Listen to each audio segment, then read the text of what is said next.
I jesteśmy na żywo. A 3 sekundy ciszy? Oj, dobra, to sobie dogram z innego odcinka. Dobra. Co tam dobrego Lecimy, słychać, tak? panowie? Jeszcze powiedzcie tak szybko. Jarek, co tam u ciebie? Bo z tobą to żeśmy się nie widzieli, nie słyszeli już od roku. Tak, już tyle czasu minęło. No prawie. No. Nie, no trochę więcej znowu w pracy roboty, w międzyczasie święta, trochę wyjazdów. Więc w sumie to po staremu można by było powiedzieć. Trochę zostałem sprowadzony w semestrze letnim na ziemię. Myślałem, że będę miał więcej czasu, ale niekoniecznie. Wiśnie już się zaczęły? Ta wiśnia. No, podcinanie na razie w sadzie tylko. No ale jest robota, tak? W każdym razie. no, jak na wieś jeżdżę, to zawsze jest robota. Jakie tam jest hasło z zimną Zośką? Coś jest, tak? No ale to jeszcze trochę. Kiedy zimna Zośka? To jest, czekaj, koniec maja czy w czerwcu jest zimna zocha? Nie pamiętam. I to będzie wiadomo, jakie będą zbiory wtedy. Tak, co roku mi cukinię mrozi wtedy. Dobra, no to skończyliśmy agrarny podcast, tak? To przechodzimy do tej części planszówkowej. Ale czekaj, bo ja widzę za tobą pustego kalaksa. Coś się stało, jak mnie nie było? Zmieniam hobby. Pożegnanie. Hobby czy rodzinek? Nie, no będą tutaj pewnie zabawki dzieci, znając życie w moim biurze. O, brawo. Także już To mnie już nawet nie na łeb mi wchodzą, ale i do biura. Dobra. Dżentelmeni przy stole, witamy serdecznie w kolejnym odcinku naszej randomowej listy wygenerowanej przez BGG Stats, czyli lista, którą ułożyły nam nasze ilości rozegranych partii przez nasz ten okres notowania na BGG. No i tak jak w poprzednim odcinku, witamy serdecznie Irek. Jarek, cześć. I Piotrek, czołem. No i tutaj tylko Więc... podkreślmy, że no. to jest ta topka gier, w której mamy najwięcej partii.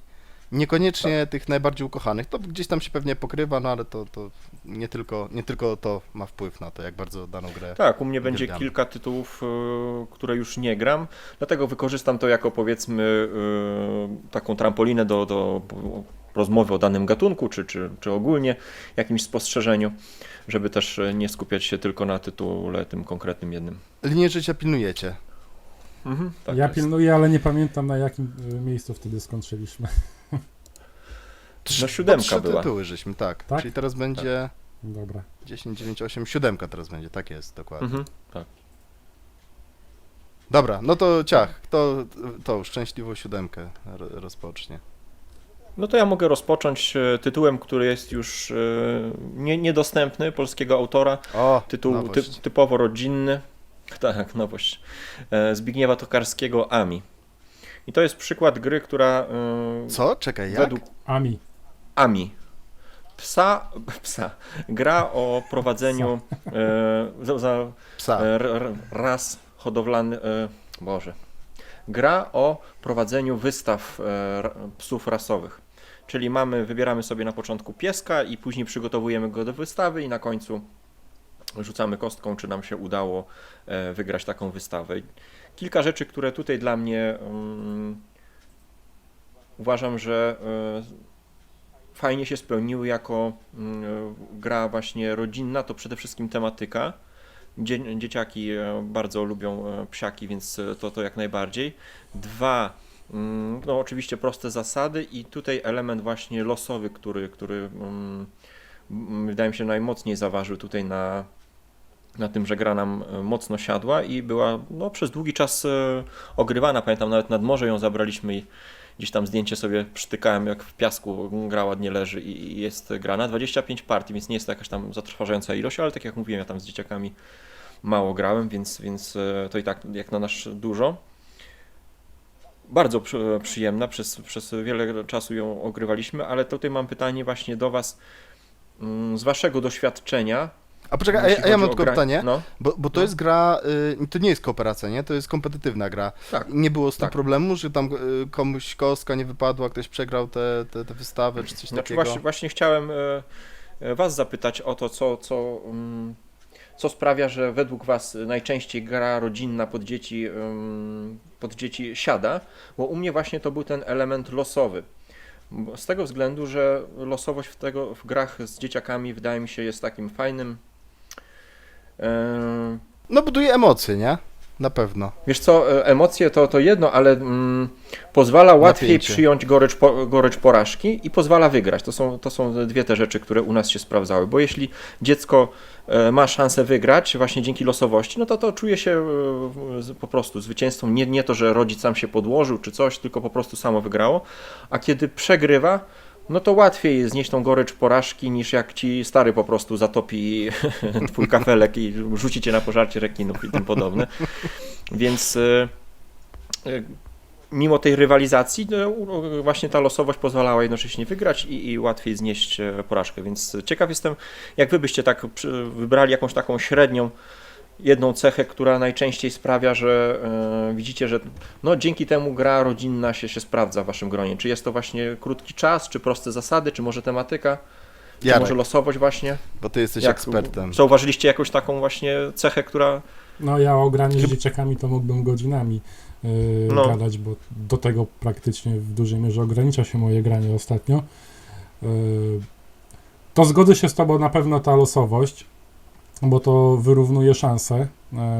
Dziecko, wydaje mi się, tak jak z Amelką już grywam 8-latko, to ona denerwuje się, kiedy ja coś widzę i mogę zaplanować, a ona nie za bardzo tych strategicznych ruchów widzi. Dlatego losowość często jest też w tych grach nieco lżejszych, no bo na przykład abstrakty, które lubi, to tam już losowości nie ma, prawda? Ale właśnie to jest ta druga kwestia, że u nas logiczne łamigłówki się przyjęły. Czyli jakby ty powiedziałeś losowość, ja potwierdzam, ale od siebie dorzucam, że od małego podrzucanie dzieciakom właśnie logicznych łamigłówek, no, takich najprostszych, jakichś początkowo w postaci układania jakichś kafelków, klocków, po teraz jakieś bardziej rozbudowane, tak jak ostatnio. Czyli temat zostaje trochę z tyłu. Tak, u nas temat, Ale wiesz co, temat z tyłu. Ja powiem więcej, że pewnie te abstrakty to tak podchodzą, bo abstrakty mają z reguły bardzo przystępne zasady. Proste, tam Wiesz, i mi się wydaje, że to też robi Tak, no ten, takie- że wiesz, dziecko jest w stanie ogarnąć i zacząć już coś tam samodzielnie podejmować decyzje. Tak, Nawet no bo nieefektywne, one są ale... bardziej jednoliniowe, prawda?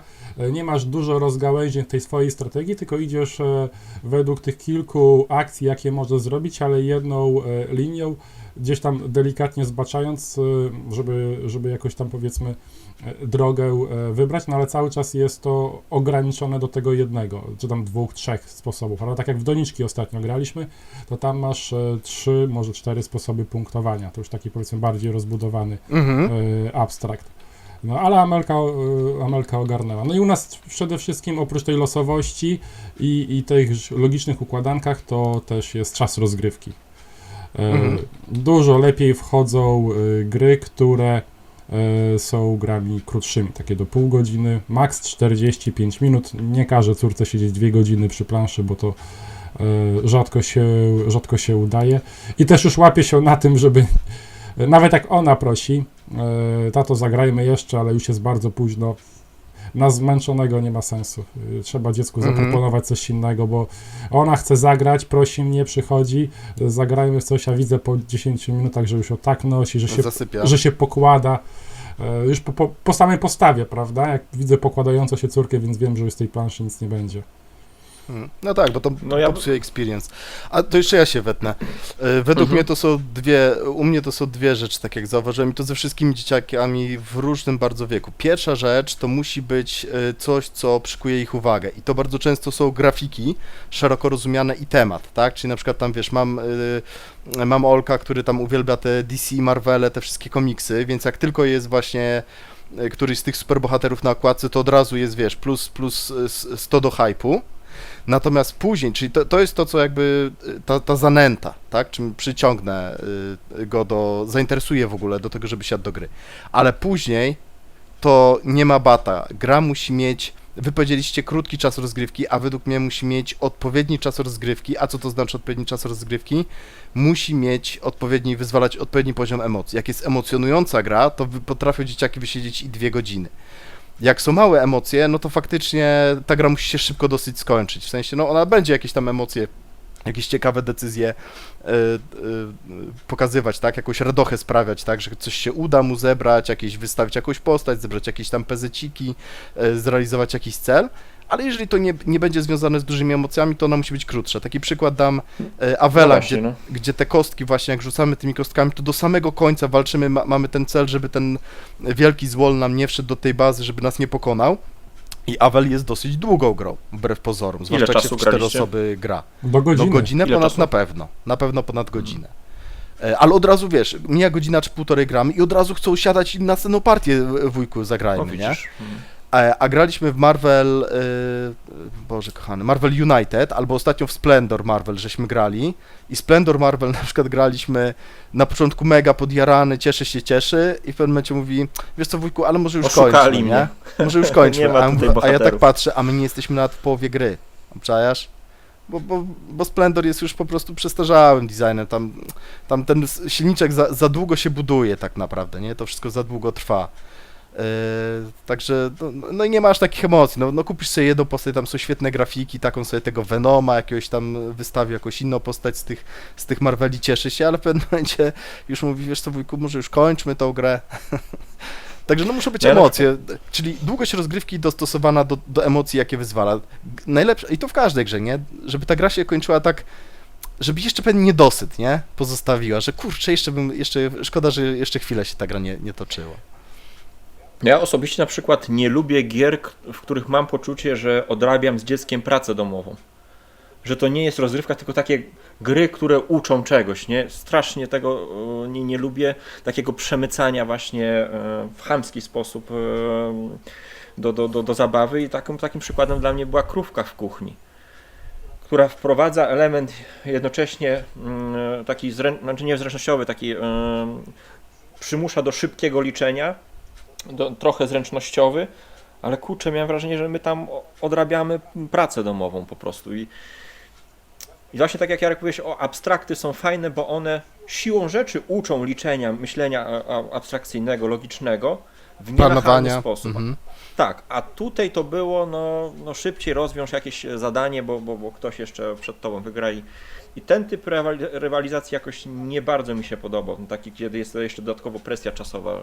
W przypadku moich dzieci to się właśnie nie sprawdziło. Ale to ja mam zupełnie odwrotne odczucia, bo ja od początku próbowałem przemycać, może nie w sposób nachalny, że to nie były gry, które premiują starszego, że szybciej coś policzy, ale na przykład grywam teraz z 4-letnią córką, która, zaraz wytłumaczę jak, ale chce grać w Śpiące Królewny. To grałem też z Amelką i tam masz... Ona chyba jest wredna, nie? Ta giera. Tam jest wredna, bo tam podbierasz, tam usypiesz te królewny, więc jest negatywna Z Jankiem interakcja, Potasu. ale też masz opcję, że możesz odrzucić kartę i dobrać nową, ale kiedy zrobisz to w postaci sumy jakichś liczb, prawda, możesz odrzucić 3 karty.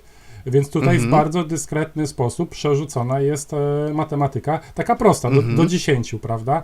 Młodsza sobie jeszcze nie radzi, bo wykłada wszystkie cyferki i mówi, tato licz, ale starsza siedzi i już... To jak sobie nie radzi, to sobie świetnie radzi właśnie. To sobie już tam sumuje. Więc no ja bym nie unikał takich gier, gdzie gdzieś dyskretnie, tak nienachalnie powiedzmy.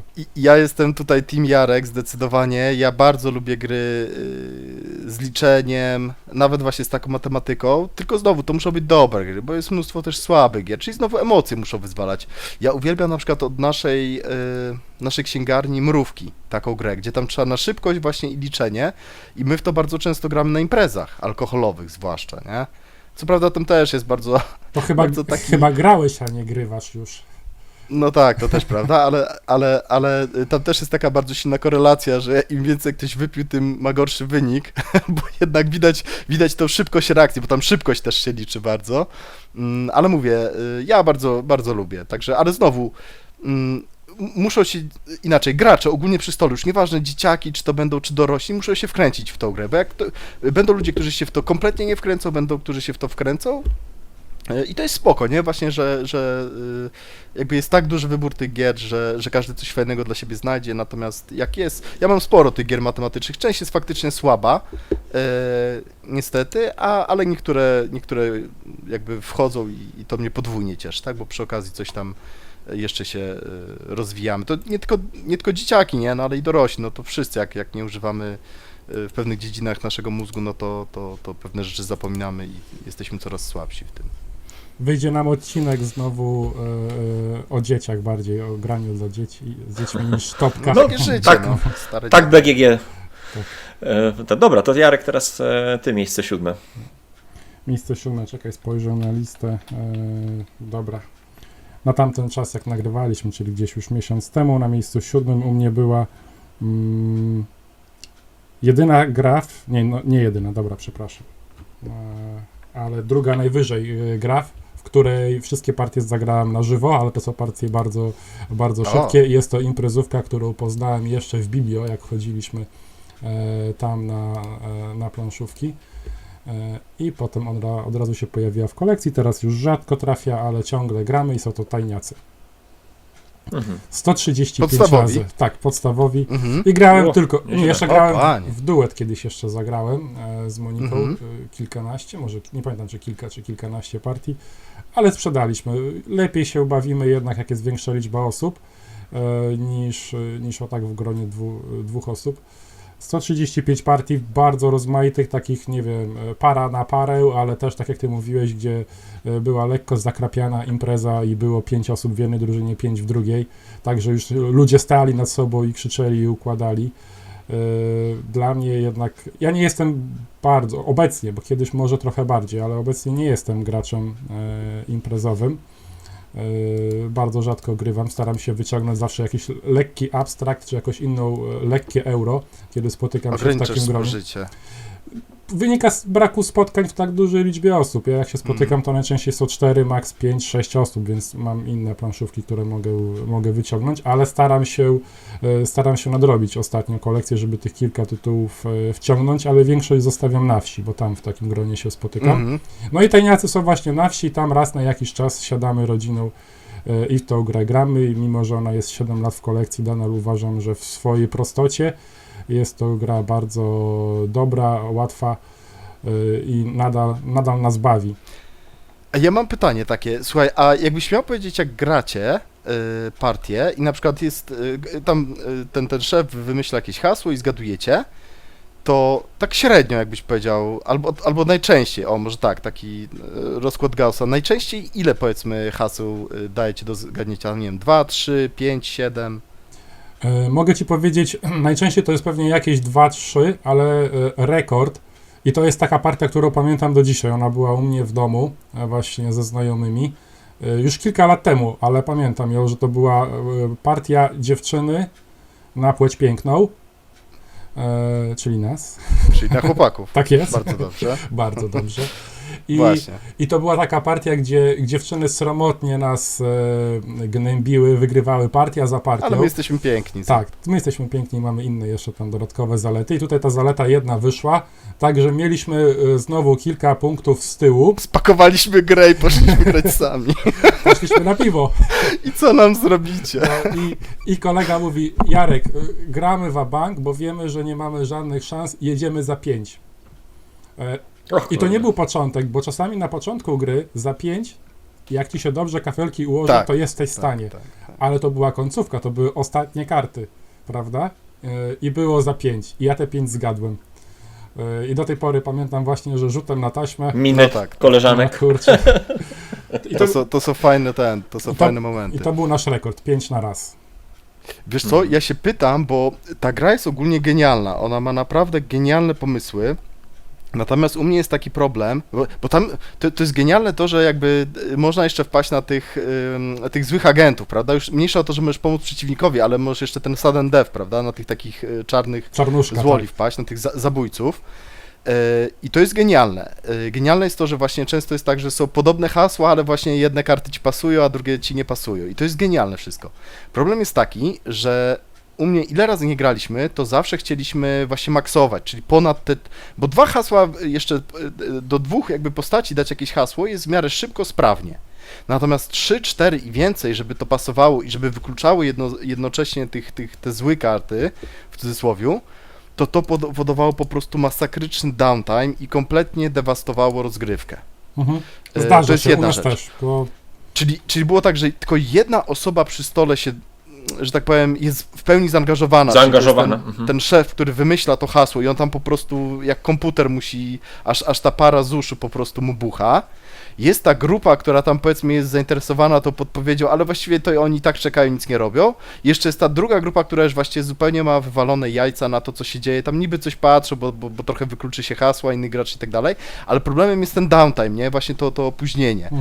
Natomiast no jakby widzę pewne rozwiązanie, nie wiem czy próbowaliście kiedyś grać z timerem po prostu. Graliśmy, Tyle. tak. Graliśmy No, nawet no na ostatniej imprezie, graliśmy już na czas, bo to po prostu drużyna przeciwna tak przedłużała. No ja się zgadzam z tobą, no bo tutaj jest ten tam siedzisz, nudzisz się, no inne gry to trochę lepiej rozwiązuje, powiedzmy Decrypto, prawda? Tak. Rozwiązuje to genialnie. Ale tutaj masz prostotę. Tutaj w każdym stanie upojenia możesz do tej gry usiąść. No, W wytłumaczyć, Decrypto po no. 2 piwach nie usiądziesz. Prostotę i nieprostotę, nie? Bo mówię, jakby to wymyślanie tych haseł, żeby one odpowiednie... Znaczy prostotę zasad chodziło pewnie. Tu bardzo fajnie w tej Okej. grze widać, jak spotykają się grupy różnych znajomych, bo czasami tak też mieliśmy, i jak łączyliśmy się na przykład ci, którzy kończyli te same studia, ze znajomymi, których poznaliśmy później. Jakie były zupełnie inne skojarzenia. Tak, a jak się wymieszaliśmy już całkowicie, to już była totalna demolka, prawda? Każdy miał zupełnie inne. No ale tutaj właśnie fajnie widać, kto podobnie myśli. Mhm. Ty, Irku, coś chciałeś dodać? Bo ja jeszcze chciałem parę słów właśnie powiedzieć o tym, o A wiesz co? tajniakach. Nie, to mów. To ja szybciutko powiem. Znaczy ja powiem tak, niestety u mnie tajniacy wylecieli, bo po pierwsze do grania wieloosobowego to Decrypto dla mnie masakruje tą grę pod każdym względem. Mimo, że mówię, uważam, że pomysł jest genialny. Natomiast na przykład do grania tajniacy duet zostawiłem sobie, bo się świetnie bawimy właśnie z żoną przy tajniakach duet i według mnie to jest jeszcze lepsza gra, bo tam już nikt nie ma Nikt nie czeka. nikt nie czeka w sensie wszystko cię interesuje, co się dzieje, tam jest jeszcze większa ta interakcja i natomiast do grania z dziećmi znowuż, bo jakby po tajniakach sporo wyszło takich mniejszych lub większych klonów. I do grania z dzieciakami nawet wczoraj mi się udało zagrać i się świetnie bawiliśmy przy Simidio. Tej grze, prawda, z kartami, gdzie znowu, tak, byli ci tajniacy obrazki, którzy chyba są słabsi mimo wszystko, bo trochę są zbyt łatwi. A Simidio jest fajne właśnie do grania z dzieciakami, jest trudne, naprawdę ciężko jest wygrać, wbrew pozorom. Są piękne grafiki, gra jest króciutka, zasady są króciutkie, to jest malutka talia kart, którą dosłownie można w kieszeni wszędzie zabrać, sobie rozłożyć, zagrać partię, która będzie trwała dosłownie 10 minut, może nawet mniej, jak szybko się podejmuje decyzję. I jest wesoło, nie? Jest idealny czas rozgrywki co do tego, co gra nam daje. I mówię, z reguły gramy 3, nawet więcej partii pod rząd od razu, także no mówię, ja tutaj jakby zostawiłem sobie tajniaków duet, do grania wieloosobowego Decrypto, to w ogóle nie ma, ale to żadna gra nie ma właśnie podjazdu do tego mojego Decrypto ukochanego, a dla dzieciaków to Simidio. No ja w tajniakach to zawsze, jak drużyna przeciwna rozkminiała, to starałem się im pomagać komentarzami moimi. Kończyło się oczywiście na zasadzie weź się zamknij. Nie, no tak, Ale brałem aktywny udział w rundzie przeciwników. To jest wszystko fajne, tylko znowuż, to gracze ratują grę w tym momencie, zwróć uwagę. No tak. Nie? No to w Także wielu grach tak jest, tak naprawdę.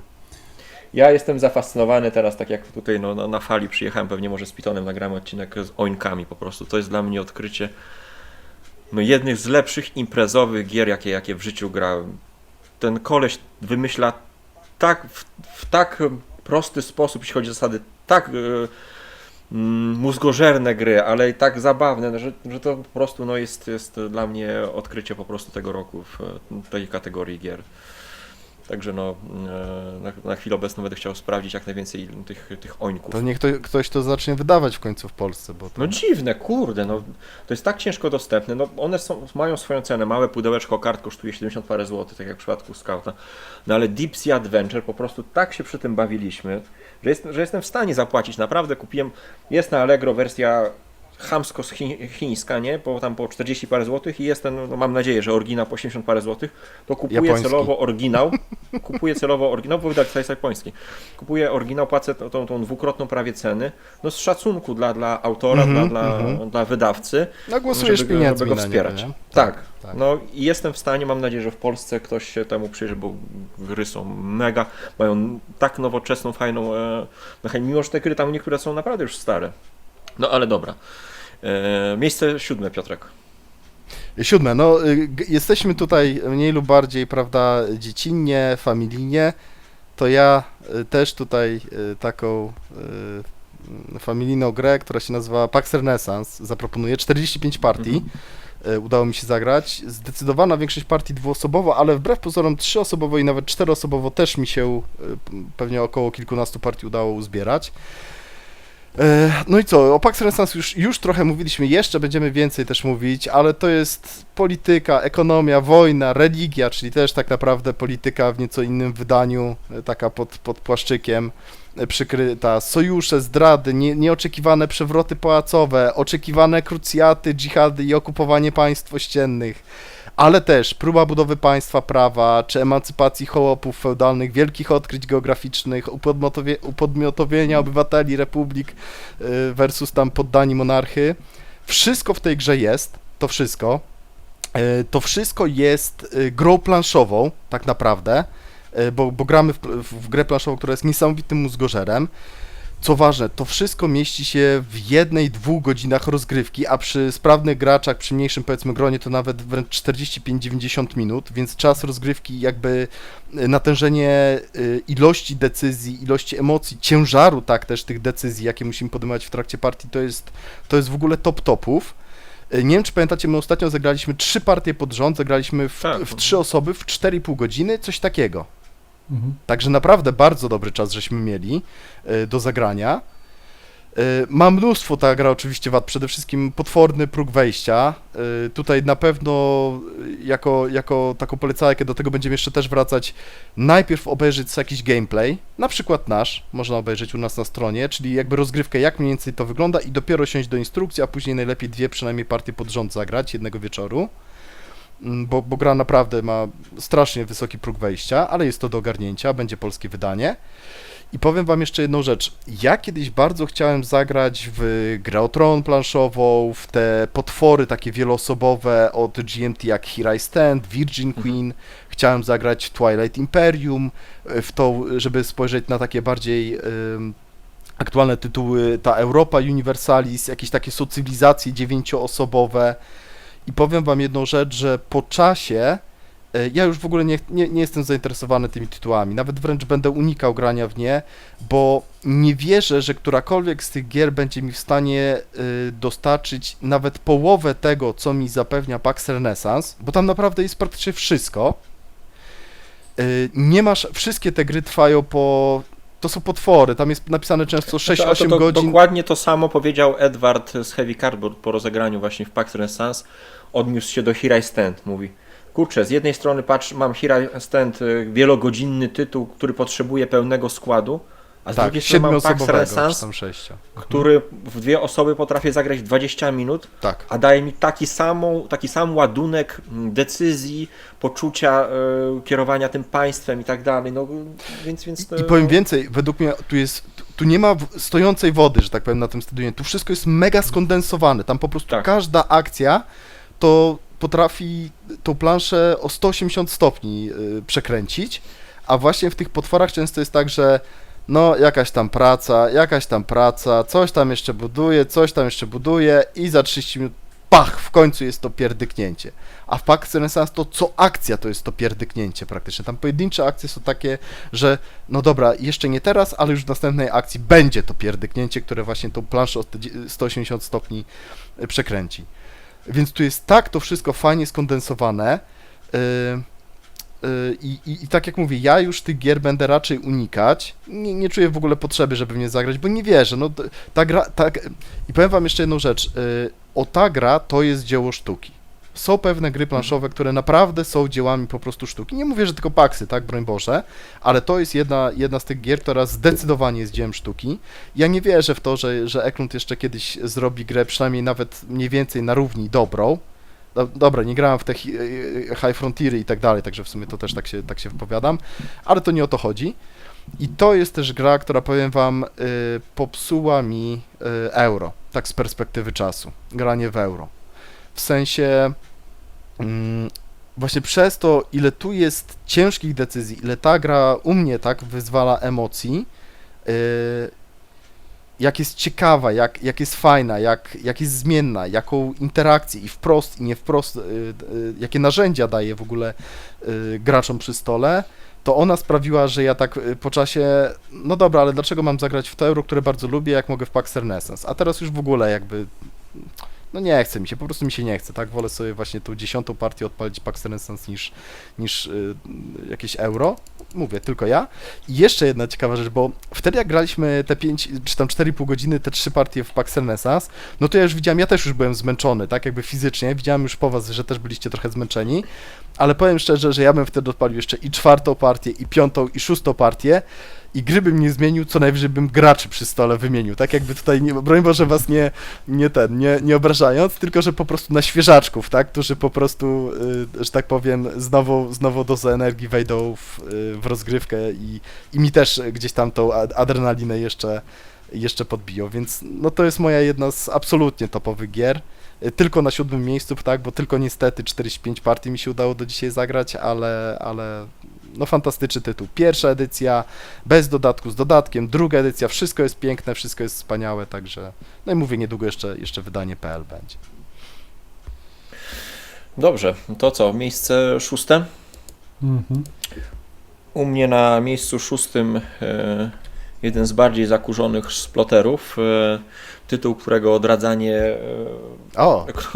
tytuł, którego wydanie odradzali sami testujący, ze względu na to, że jest zbyt agresywny i wyniszczający. Oczywiście chodzi o Food Chain Magnate. Ich najbardziej taki krwiożerczy tytuł, to bez dwóch zdań. Tytuł, który odniósł największy sukces, rozpromował w takim mainstreamie ich wydawnictwo. Zastanawiające jest to, że taki tytuł został tak ciepło przyjęty przez graczy. Co ciekawe, tak jak ostatnio Ci, Piotrek, mówiłem, autor sam proponował. No. Może dwie rzeczy. Odniósł olbrzymi sukces komercyjny. O, może tak. Tak? W sensie, że sprzedał się mówię, faktycznie że tak do mainstreamu w po prostu trafił. No, bo tysięcy. wcześniej wydawnictwo Splotter było znane tylko takim totalnym nerdom. To od czasu właśnie Food Chaina stało się rozpoznawalne w świecie zwykłych planszówkoholików. Właśnie tak wspominałem, właśnie słuchając tego wywiadu teraz Ci, Piotrek, że sam autor nawet, co ciekawe, nie chciał, chciał od razu na początku pewne elementy firmy, żeby były zaimplementowane, czyli tak jakby pominąć te pierwsze rundy, żeby nie było rozgrywek, w których ktoś wybiera niepotrzebnie kelnerkę, bo no, z perspektywy kolejnych rozgrywek widzimy, że to jest bez sensu, ale jednak właśnie osoby, które ten tytuł testowały, stwierdziły, że nawet możliwość dokonania głupiej decyzji jest graczom mimo wszystko potrzebna. I tutaj ja się też pod tym podpisuję, bo ja jestem osobą, która lubi, wbrew temu, co się standardowo mówi, na przykład właśnie próbować jakichś takich nieoczywistych rozwiązań. I nawet jeśli jest to gdzieś tam frustrujące, jeśli chodzi o dalszą część partii i nieefektywne, to jednak tutaj no, jestem też za tym, żeby dawać graczom możliwość podejmowania tych nawet głupich decyzji. Jak w życiu, tutaj, nie? Tak. Joris mówił, że dla niego runda, która nie może Cię wykluczyć z gry, jest rundą niepotrzebną, że lepiej ją pominąć i przejść już do tej części gry. Ty, Piotrek, często to mówiłeś, żeby powiedzmy w niektórych grach poucinać te pierwsze rundy i od razu rzucić gracza. Taki zaawansowany setup. Albo tak, nawet no. scenariusz taki dodać, nie? Taki scenariusz dodać do gry, gdzie jak ktoś chce, to sobie tam gra w coś, nie wiem, w Brasa dajmy na to, tak mi pierwszy przychodzi do głowy. Jak ktoś chce, to gra sobie Bez pełnego kanałów. Brasa z kanałami, ze wszystkim, a jak ktoś chce, to macie jakieś tam punkty do wydania, czy punktami zwycięstwa, że tak powiem, się licytujecie, czy wydajecie, żeby gdzieś tam się powystawiać w kluczowych, takich strategicznych miejscach na planszy, taki advanced setup zrobić i od razu gracie taki short variant tej No, w przypadku Foodchaina oni bardzo Ery fajnie Kolei. to w cudzysłowie naprawili dodatkiem, gdzie już jest jasno powiedziane, są 3 ścieżki wyboru. Te ścieżki wyboru znikną po pierwszej rundzie, masz do wyboru jedną z nich i już. Więc te kamienie milowe z dodatku no, bardzo fajnie to już od razu określają. Ja się wbiję, wiesz co, do 2 rzeczy właśnie. Po pierwsze, akurat mi się nie podoba to, ja tutaj zhejtuję właśnie to, że jednak nie od początku już w podstawce Foodchaina nie dali, nie wskazali, tak jak w dodatku to naprawili, że są 3 te główne strategie czy tam pierwsze postaci, które możecie wziąć, które mają sens, tak? Zatrudnienie ci pracownicy i zacznijcie od nich, a później już faktycznie jest hulaj dusza, piekła nie ma. Według mnie to jest błąd, bo to niepotrzebnie spowalnia tą krzywą uczenia tak sztucznie i zniechęca wielu graczy do tej gry, którzy normalnie jakby tą małą podpowiedź by dostali, to mogliby przy tej grze zostać i naprawdę mieć kupę z tego przyjemności, innych graczy wprowadzać i jeszcze jakby, wiesz, tą dobrą nowinę, że tak powiem, o tej grze roznosić. I druga rzecz, jeszcze co do tych decyzji, powiem szczerze, że ja też nie znoszę gier, gdzie wykonujemy jakąś taką pracę, jakieś takie przekładanie żetoników, i dopiero za ileś tam akcji wykonamy akcję, która faktycznie ma wpływ na grę. Natomiast niekoniecznie, bo szploterzy faktycznie mają tak, że jeden fałszywy ruch potrafi cię dosłownie wykluczyć z gry. I to z reguły twój, tak? Zły ruch, twoja zła decyzja potrafi cię wywalić z gry. Tutaj już niekoniecznie jestem tego fanem, w sensie chcę, żeby miało to wpływ na rozgrywkę, być może nie wygrasz, ale u nich to jest do takiego stopnia, że cię wywali z tej gry i jeszcze będziesz warzywem, czyli już do końca partii będziesz się bardzo źle bawił. Czy chciałbym, żeby każda gra planszowa tak wyglądała? Zdecydowanie nie. I przez to też, zwłaszcza Foodchain, tak, bo o nim mówimy, jest grą według mnie bardzo nieprzyjazną graczom, bardzo taką ciężką, bardzo taką trudną, taką niewybaczającą błędów, autentycznie niewybaczającą błędów.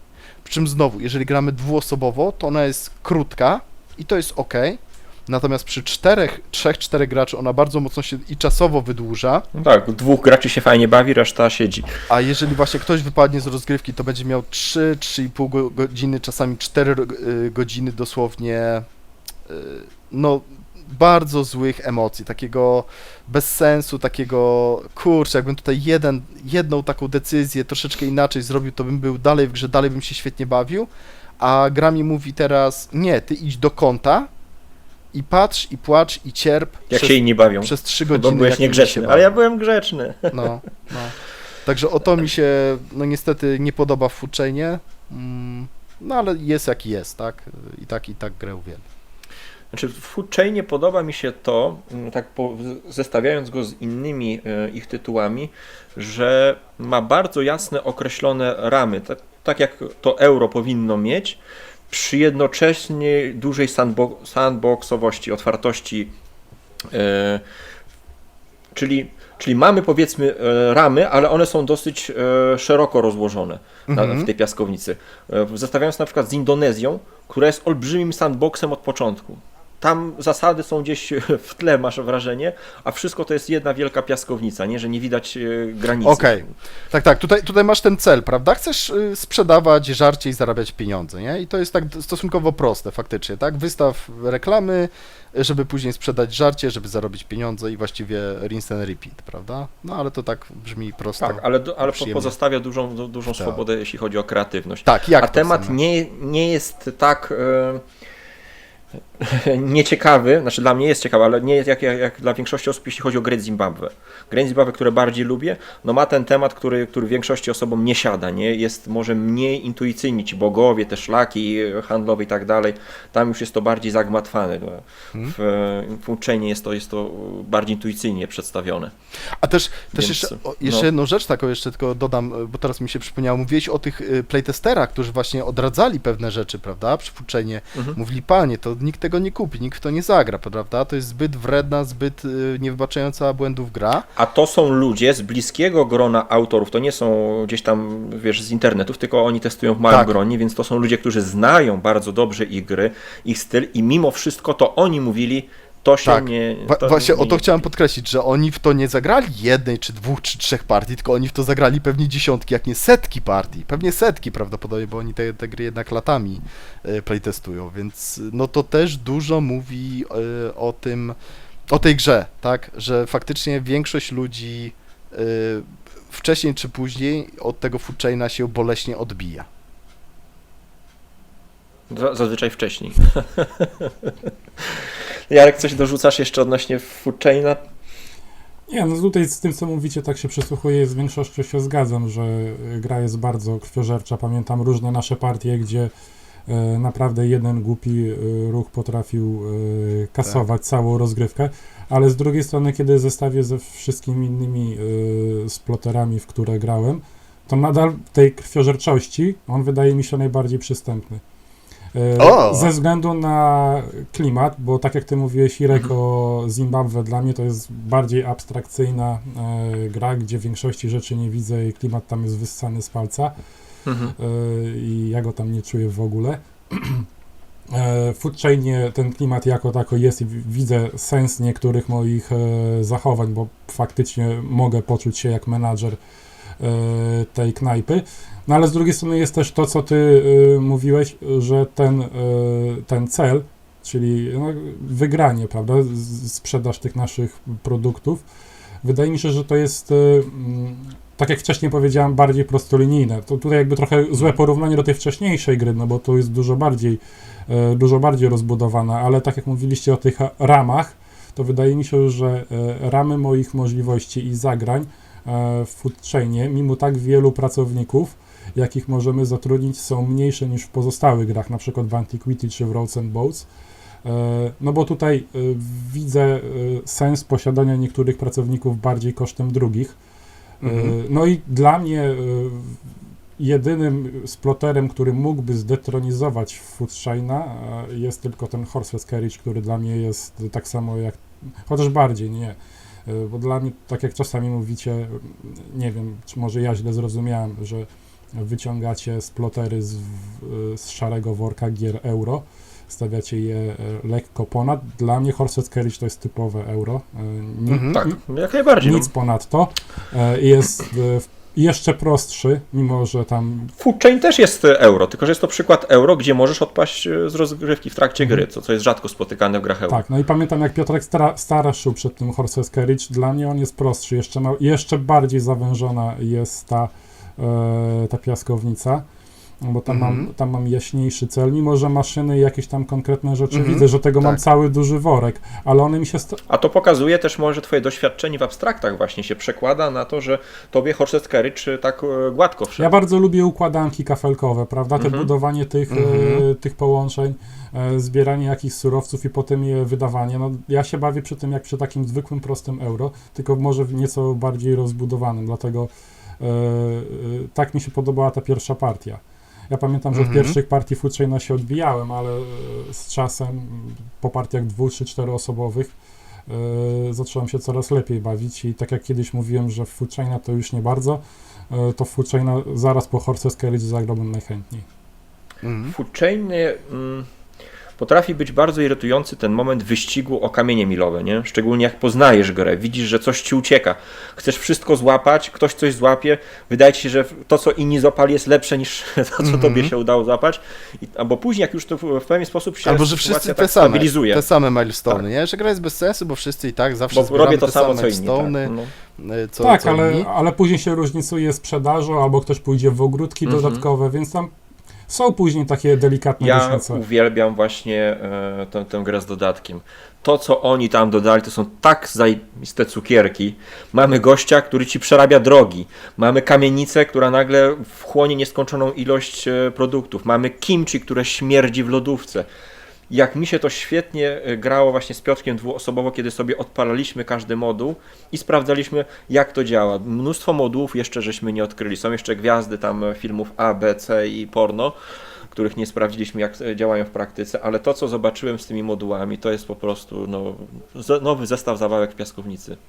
Znaczy, ja w ogóle powiem, że dla mnie podstawka Food Chaina przy ketchupie to wygląda jak takie demo i to takie bieda demo wręcz. Nie? No, To tak uważaj, jak bo gry to komputerowe. Nie, ale bo wiesz, mimo w wszystko sensie, gra jest niesamowicie skończona, nie? znaczy ja powiem osób, więcej, które- no ja no. Food Chaina w podstawkę zagrałem 80 parę partii, nie? No. Tylko że ketchup mi po prostu zdemolował podstawkę. Zdemolował mi kompletnie. Tak, więc tutaj trzeba to jasno zaznaczyć, że osób, które się tam zawahają, czy w dzisiejszych czasach, kiedy często dostajemy grę, która jest po prostu niekompletna, bo trzeba kupić podstawkę, to nie, absolutnie nie. Podstawka Foodchaina jest. Nie wiem, jak Nie, i w ogóle kupowanie dodatku to tylko jeżeli podstawka wam naprawdę siądzie i zagracie te, no ja myślę przynajmniej z 20 partii, bo też jeszcze jedna rzecz, to co ja powiedziałem, tak, że te zarzuty, tak, tam też zapraszamy do naszej oskarżonej o Food Chain Magnat. Te wszystkie zarzuty, że właśnie on zbiera lepsze milestone'y, że później wszyscy zbieramy te same milestone'y. To są wszystkie rzeczy, inaczej, w ogóle wszystkie gry Szplotera, a przynajmniej ta Wielka Szóstka, Horse Carriage, jeszcze nie wiem, bo jeszcze za mało pograłem, to są gry, które się odkrywa dziesiątkami do setkami partii. Odkrywa, w sensie uczysz się tych gier, że aha, to jednak ta moja wygrywająca strategia to gówno jest, a nie wygrywająca strategia, bo można ją w ten sposób skontrować, w ten sposób skontrować i w ten sposób skontrować. Aha, czyli ta jest wygrywająca strategia. I za chwilę po kilku partiach macie kolejne kontry na kolejną wygrywającą strategię, więc to są naprawdę, tak jak czasami ja słucham recenzji i są te gry Euro i ktoś i tam na przykład gradaniowcy fajnie, bo ogrywają sporo i mówią, no ja już zagrałem tam 6 partii, czy zagrałem 12 partii w tą grę i właściwie to już większość widziałem, tak można powiedzieć, że przeszedłem tą grę, tak mogę sprzedać, tak jak gry komputerowe się przechodzi, prawda, puszcza się dalej, kupuje się nową, żeby sobie przejść, no to kurczę, to ja tutaj zagrałem 80 parę partii i grałbym dalej w nią, gdyby nie to, że wyszedł ten cholerny ketchup, który po prostu ma tak niesamowicie... Ta ilość modułów, jak można te moduły łączyć, to sprawia, że tam już jest nieskończona regrywalność, tak? W sensie ona może jest skończona, ale to są już setki milionów, tak, kombinacji. To nie, wszyscy ludzie na świecie nie wiem, czy by byli w stanie zgrać, tak, ten ketchup do końca. No, ty Jarek, coś ci przerwać. tutaj jak na początku, chyba ty Piotrek mówiłeś, tutaj właśnie tak, chyba o scenariuszach coś tam powiedziałeś i przypomniała mi się od razu inna gra, również kuchenna, wiem, że ty Irek nie grałeś, ale ja ci o niej wspominałem, ale ty może grałeś Piotrek, w kuchenną gorączkę. Nie grałem niestety. To mógł być zabieg, który może sprawiłby, że tak duża liczba osób by się od niej nie odbiła, od Food Chaina, żeby na początku wprowadzić ze 3 scenariusze, które ograniczałyby pracowników i możliwości i dopiero z czasem, powiedzmy na 3. poziomie, wprowadza ci całą zawartość gry, a na pierwszych bawi się połową zabawy, żeby nauczyć się podstawowych zabiegów. To jest dobry pomysł. Trzeba by to zrobić naprawdę dobrze, bo jest wariant ten podstawowy w Foodchainie, który jest beznadziejny. Tak, beznadziejny. Tak samo jak Horseless Carriage, czy ten wariant, kurde, bez tych samochodów sportowych jest po prostu, No tak, ale... Nie wiem daje jak ci Force jakąś Carriage, taką ale w Foodchainie to protezę. jest tragedia, nie? W Foodchainie, broń Boże, nie grajcie na żadne te warianty To podstawowe. wy widzicie, że psuje grę, a wcielcie się w osoby, które dopiero wchodzą w świat bardziej zaawansowanych gier i które mogłyby się od tej gry odbić, to dla nich taki zabieg mógłby być pomocny.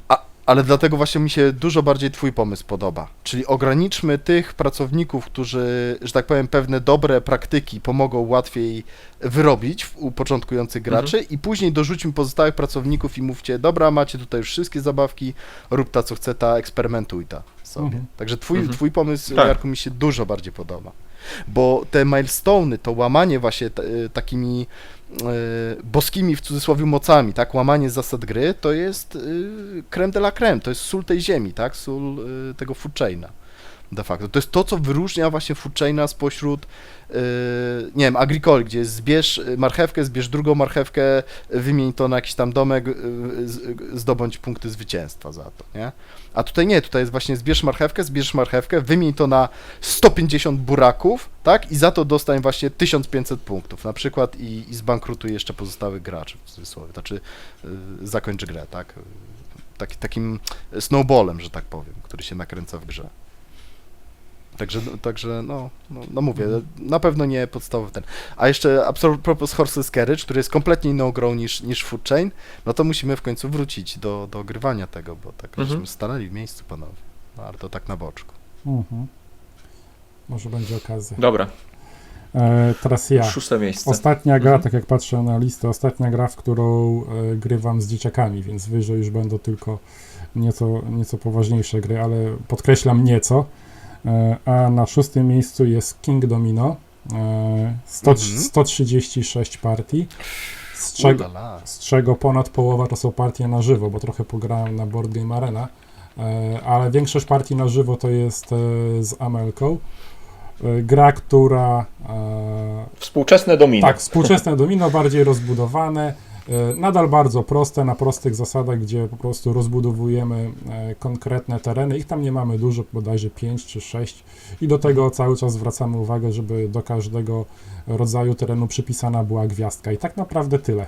Są oczywiście bardziej rozbudowane wersje jak Queen Domino czy King Domino Prehistoria, w które też graliśmy w jedną i drugą i również Queen Domino polecam, bo mam w kolekcji, więc też się dobrze bawimy. Nawet nie wiem, czy już teraz nie. Fajna jest nie tam ta lepiej. zagadka przestrzenna, że musisz się zmieścić w tej, Tak. w tej siatce, To jest którą fajne. Tak, no to tam chyba 6/6, tak? oczywiście to jest 5x5 w grze, 5 na w grze 5. na dwie osoby 7x7, ale też masz takie warianty, gdzie po prostu musisz zmieścić się w środku, bo masz jakoś tam harmonię, centrum, prawda, dodatkowe punktacje, więc jest tego więcej.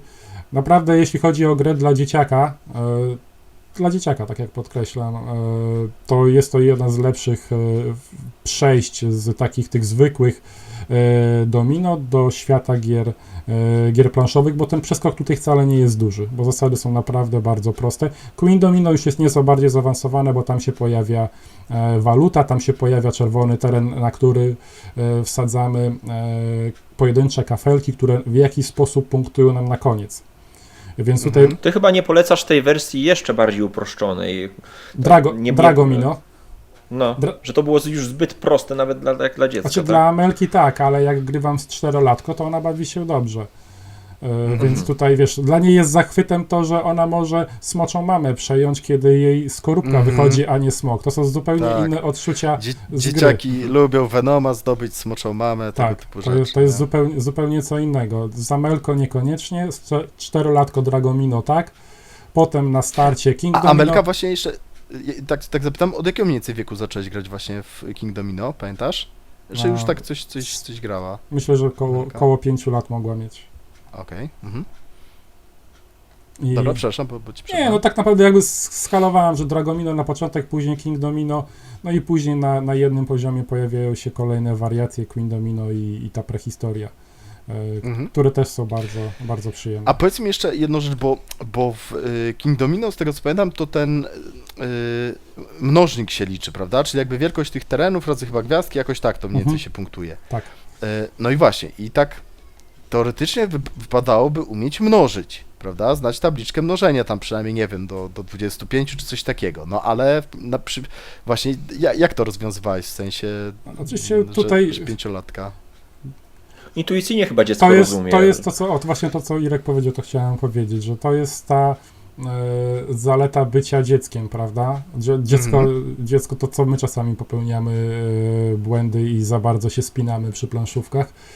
Dziecko się nie spina, ono nie przelicza każdego punktu. Ono wie, że musi mieć duży teren i jak najwięcej na nich tych gwiazdek, prawda? Okej. Ale nie wie, czy to będzie 21 czy 24 punkty. Tabliczki mnożenia jest w pierwszej klasie, tabliczki mnożenia w pierwszej klasie jeszcze nie ma, więc ona do tej pory podejrzewam, że nie wie, tylko po prostu wie, że czym większy teren, tym więcej gwiazdek i wrzucam, prawda? Dobra. Wie, że z czarnymi jest tak, że terenu zawsze będzie mało, ale będzie dużo gwiazdek, więc też wie, że są to istotne. Uczy się też poprzez obserwację, widzi w co Okej. idą dorośli Mhm. no i za co można tych punktów dużo zdobyć. Podejrzewam, że przy takiej ilości partii to też tutaj świadomość, że na niektórych kafelkach pojawiają się 2 gwiazdki, 3, a na niektórych tylko 1.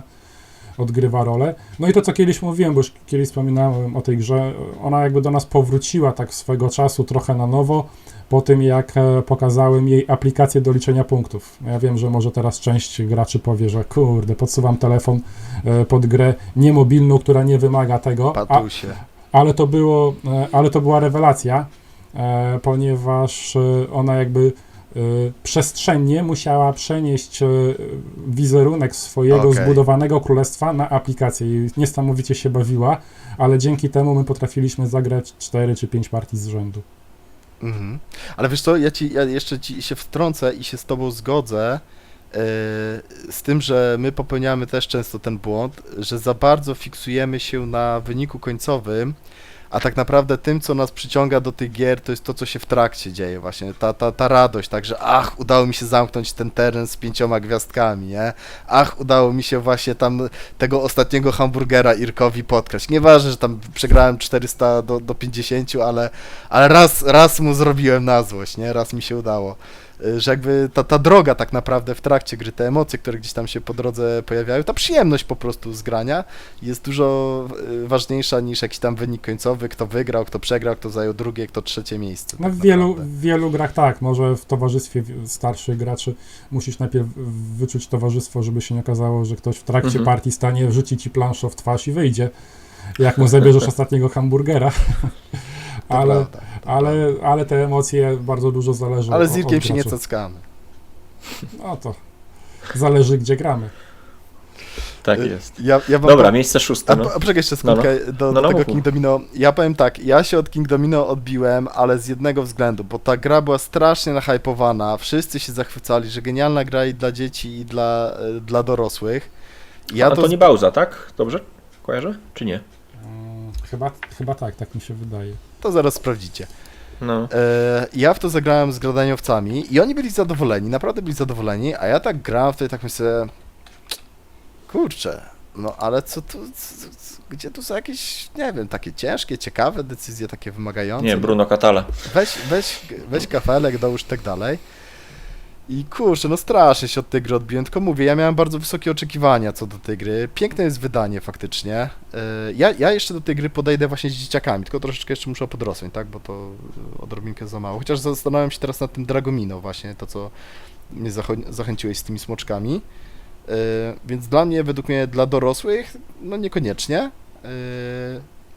Natomiast dla dzieciaków być może, nie? Jestem ciekaw jeszcze. Ja Spróbuję. poza partiami na Board Game Arena nigdy nie zagrałem w King Domino w gronie tylko dorosłych. To zawsze są partie z dziećmi. Mhm. No my tu graliśmy z Antkiem właśnie parę razy. Gdzieś było taka przerwa w graniu czy coś takiego i szybko ciach. No nie, no mnie ta gra nie podniecała, no niestety. Ale mówię, miałem bardzo wysokie oczekiwania, bo strasznie byłem No może nahypowany. nigdy nie trafiłeś na mydło. Być może. Dobra, 6. miejsce, tak? Okej. Tak jest. Wcześniej był PAX Renaissance, 45 partii i tutaj powiem szczerze, że jak zobaczyłem statystykę, to byłem zaskoczony, bo o oczko wyżej, 46 partii, jest PAX Transhumanity. Okazało się, że mój PAX Transhumanity to jest PAX, którego mam najmocniej ogranego. Taki spoiler. I kurczę, byłem w szoku. W ogóle ja PAX Transhumanity nigdy nie zagrałem na więcej niż na 2 osoby. Wszystkie moje partie są dwuosobowo zagrane. Jestem bardzo ciekaw 3-osobowej partii, ale koniecznie by musiały być 3 osoby już doświadczone, bo w Transhumanity bardzo łatwo jest wystawić kolejnemu graczowi przy stole wygraną tak naprawdę, więc to muszą być gracze, którzy naprawdę wiedzą, jak się w to gra, jakby tempem gry potrafią sterować, wiedzieć, kiedy tak zwany research, tam wystawkę na stole, ten marker odświeżyć, kiedy tego nie robić. Natomiast powiem tak, ja w ogóle miałem tak zacząć jeszcze opis tej gry, że no, gra ekonomiczna, worker placement, krótka kołderka, nie? No i zadać wam pytanie, co to jest za gra. I tak naprawdę pod ten opis to by podpadało jakieś 100 000 gier na BGG-u. Więc pytanie jest takie, co ten Pax Transhumanity tak naprawdę odróżnia od takiego typowego euro? I odpowiedzi to są 3 takie główne mechaniki. I tak, na pierwszym miejscu ja wymienię, to są zmienne warunki zwycięstwa, których jest 7 czy 8. One częściowo się pokrywają, częściowo są przeciwstawne. To jest najlepsza gra o zmiennych warunkach gry, które znowu jakby wpływ na to, jaki warunek zwycięstwa w danym momencie w grze wygrywa, kontrolują gracze, tak? Czyli gra daje nam narzędzia do tego, żeby ty wygrywasz na tym warunku zwycięstwa, no to cyk, i już teraz nie wygrywasz na nowym warunku zwycięstwa, który ci przełączyłem, a za chwilkę cyk. Tak, to nie jest tak, że my sobie zabieramy warunek zwycięstwa i idziemy w jego kierunku, tylko gracze mogą naprzemiennie ten warunek zwycięstwa zmieniać. Zmieniać, tak, przestawiać. Tak jak mówię, ich jest 7 czy 8, one częściowo się zazębiają, więc można kilka warunków atakować naraz, częściowo się wykluczają, więc to jest bardzo ciekawa, to wprowadza taką bardzo ciekawą interakcję nie wprost, tak? Nie na zasadzie, przyszedłem i ci rozpieprzyłem tam twój biznes, zabiłem twoją armię, Tylko zabrałem nagle ci twój królestwo. biznes kosztuje 3 razy drożej. Tak, albo na przykład nagle twój biznes jest już nic nie wart. Znaczy on ci daje tam jeszcze jakieś zasoby i tak dalej w trakcie gry, ale nie przybliża cię do zwycięstwa. Ale za chwilę oczywiście mój przeciwnik zrobi inne akcje, że sprawi, że ten biznes znowu wygrywa mu grę. Druga mechanika to jest mechanika, która w ogóle chciałbym bardzo, żeby inni w innych grach skopiowali, to są te zmienne reżimy, które globalnie zmieniają zasady gry dla całego stołu, dla wszystkich graczy przy stole. I znowu, gra daje nam pewne narzędzia do tego, żebyśmy te warunki zwycięstwa globalnie dla wszystkich graczy zmieniali. To jest fantastyczna mechanika, którą bardzo bym chciał, żeby w innych grach też była gdzieś Tak jak w serwowana. Porfirianie trochę, tak? Tak, w Porfirianie, ale tu jest jeszcze bardziej, tak, bo te zmienione warunki zwycięstwa to jest, wiesz, gramy, to tak jakbyśmy grali na przykład Agricole i nagle ty wykonujesz jedną, drugą akcję, tam się musisz troszkę namęczyć i nagle zmieniasz w ogóle mechanikę gry, Tak, że teraz krowy gramy na w koniec się Chaina, liczą. tak, nagle, w połowie partii. Więc to jest fantastyczne. I trzecia jeszcze rzecz, to jest, no bo znowu, powiedziałem, że to jest gra ekonomiczna, worker placement, to co tu wielkiego, ale zmienność kart łamane przez tych pól akcji, tak, bo tam karty de facto są takimi polami akcji, jak w worker placemencie, takim klasycznym, jest ta zmienność, to variability jest nieskończona, tak, bo tych kart jest 120, wchodzi do gry 30, coś takiego, więc ilość układów różnorodnych jest, to jest pewnie ze 100 milionów różnych, trzeba by policzyć, tak, wariacje, ze 100 milionów różnych układów, więc to jest worker placement o nieskończonej variability, a w efekcie o nieskończonej regrywalności. Jak do tej właśnie nieskończonej variability, czyli to jest tak jakbyście grali, nie wiem, w Zamki Burgundii i mieli, tam jest, nie wiem, 6, tak, powiedzmy jakichś takich głównych, czy w Trajanie jest jakieś 6 głównych takich tych minigierek, to zamiast 6 minigierek mielibyście 120 minigierek i za każdym razem sobie losujecie, tak, 6 jakichś losowych, które wchodzą wam do gry.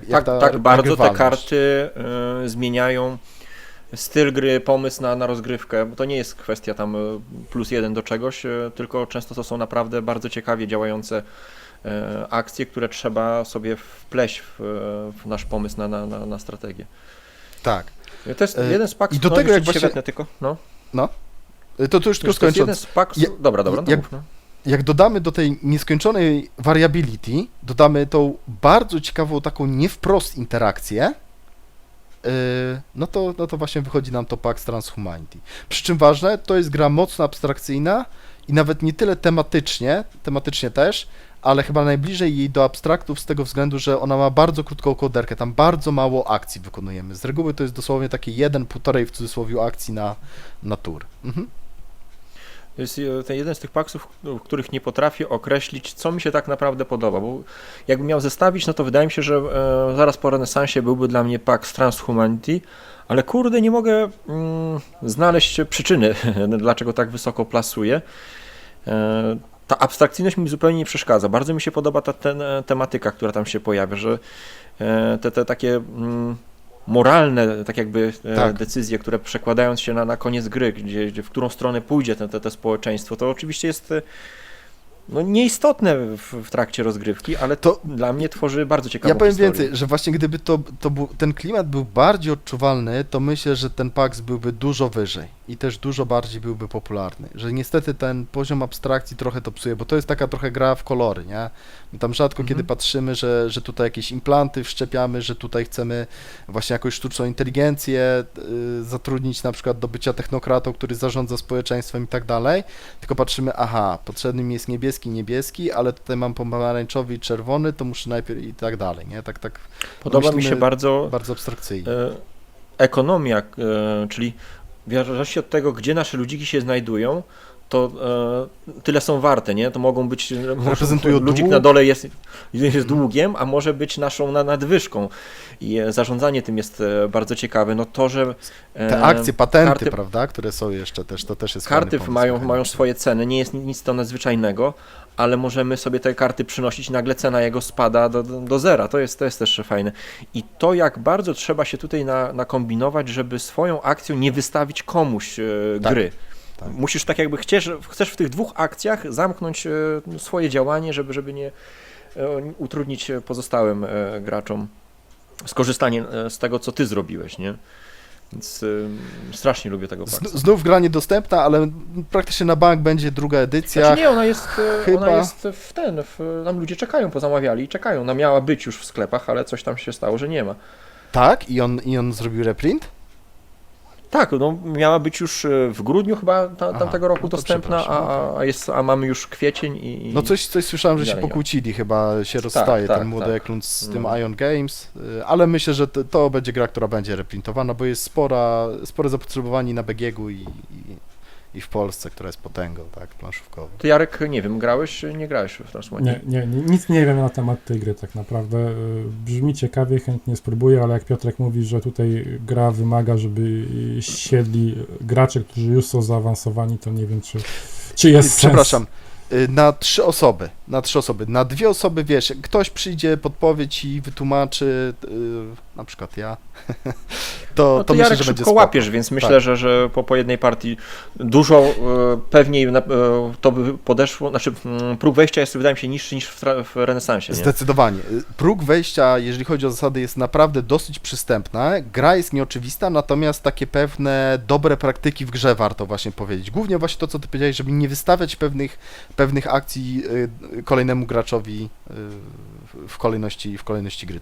To jest największa, że tak powiem, trudność, która, no znowu, albo musisz zagrać ileś tam partii, żeby zauważyć pewne, no nie wiem, schematy, tak, czy takie paterny, powtarzające się, albo właśnie mieć tego bardziej doświadczonego gracza, który podpowie, słuchaj, jak tutaj to zrobisz, to zastanów się, bo jest prawdopodobieństwo, że wystawisz mu taką i taką akcję, wówczas on zrobi to i wówczas być może wygra grę. Ale to mówię, to jest taka największa chyba trudność gry. O. No dobra, zdążymy jeszcze 5. miejsce omówić. To nagrajmy 5, potem przerwa i kolejny. Zdążymy. Dobra. No, chciałem uniknąć tego 5. miejsca. Coś wstydliwego. Wstyd Coś bardzo wstydliwego, bo w gra, końcu. którą zawsze zachwalałem, a z którą mam już rozwód w trakcie jest, wystawiona już na wiem, bazar. Wiem. To Tak, faktycznie po wstyd 30 i hańba. Po 30 partiach w końcu we mnie coś pękło. Ale mianowicie wiesz co, to Age of powiem Steam. jedną rzecz tylko powiem, to bardzo fajnie, że ona się tutaj pojawiła obok Food Chaina, ale nie uprzedzajmy faktów. No to jeszcze raz, niech to wybrzmi, jaka to gra. Tak, Age of Steam, który oceniam bardzo wysoko i ta gra na zawsze zostanie bardzo wysoko w moim rankingu, ale już tutaj tłumaczę, co się stało. No, siedliśmy tutaj Ale bardzo tanio na bazarze pójdzie. po długiej przerwie, zagraliśmy 2 partie, z czego jedna partia była mega fajna, skończyła się bardzo szybko bankructwem, a w drugiej partii już patrzyłem na zegarek, kiedy się ona skończy. Pierwszy raz miałem taką partię, że siedziałem w Age of Steam i zastanawiałem się, kiedy ona się skończy. Tak zacząłem analizować po partii, co się stało, kurde, że ten urok, nagle magia zniknęła, nie? To jest ciekawy też taki kazus w grach planszowych, że nagle coś się dzieje, bach i wyparowuje cały ten. A to się zdarza. Tak, te rzeczy, które moim zdaniem, w moim odczuciu zaważyły na tej decyzji, to jest przede wszystkim ten powrót do gry po długiej przerwie. Łukasz kiedyś mówił mi o tym, jak grał w Gorze. Był na poziomie eksperckim, a później spadł niżej, bo przestał grać. Mówię, ty, no ale to przecież, no co, przestałeś grać, to ci się poziom zaniża? I rzeczywiście zobaczyłem to w Age of Steamie, że kiedy my graliśmy przez rok czasu w tę grę non-stop, regularnie, to było jak, nie wiem, na siłowni ćwiczenie jednej partii mięśni. Wiedziałem już, co mam robić i tak dalej i wynik był różny, ale Zawsze pewne 4. miejsce miałeś. zawsze byłem skupiony już na tym, co mam robić, wiedziałem, co mam robić, a tutaj to wszystko poznikało, nie? Dodatkowo po 30 partiach ja już wiedziałem w pewnym momencie, że już jestem warzywem. To też już się po iluś tam rozgrywkach szybciej zauważa.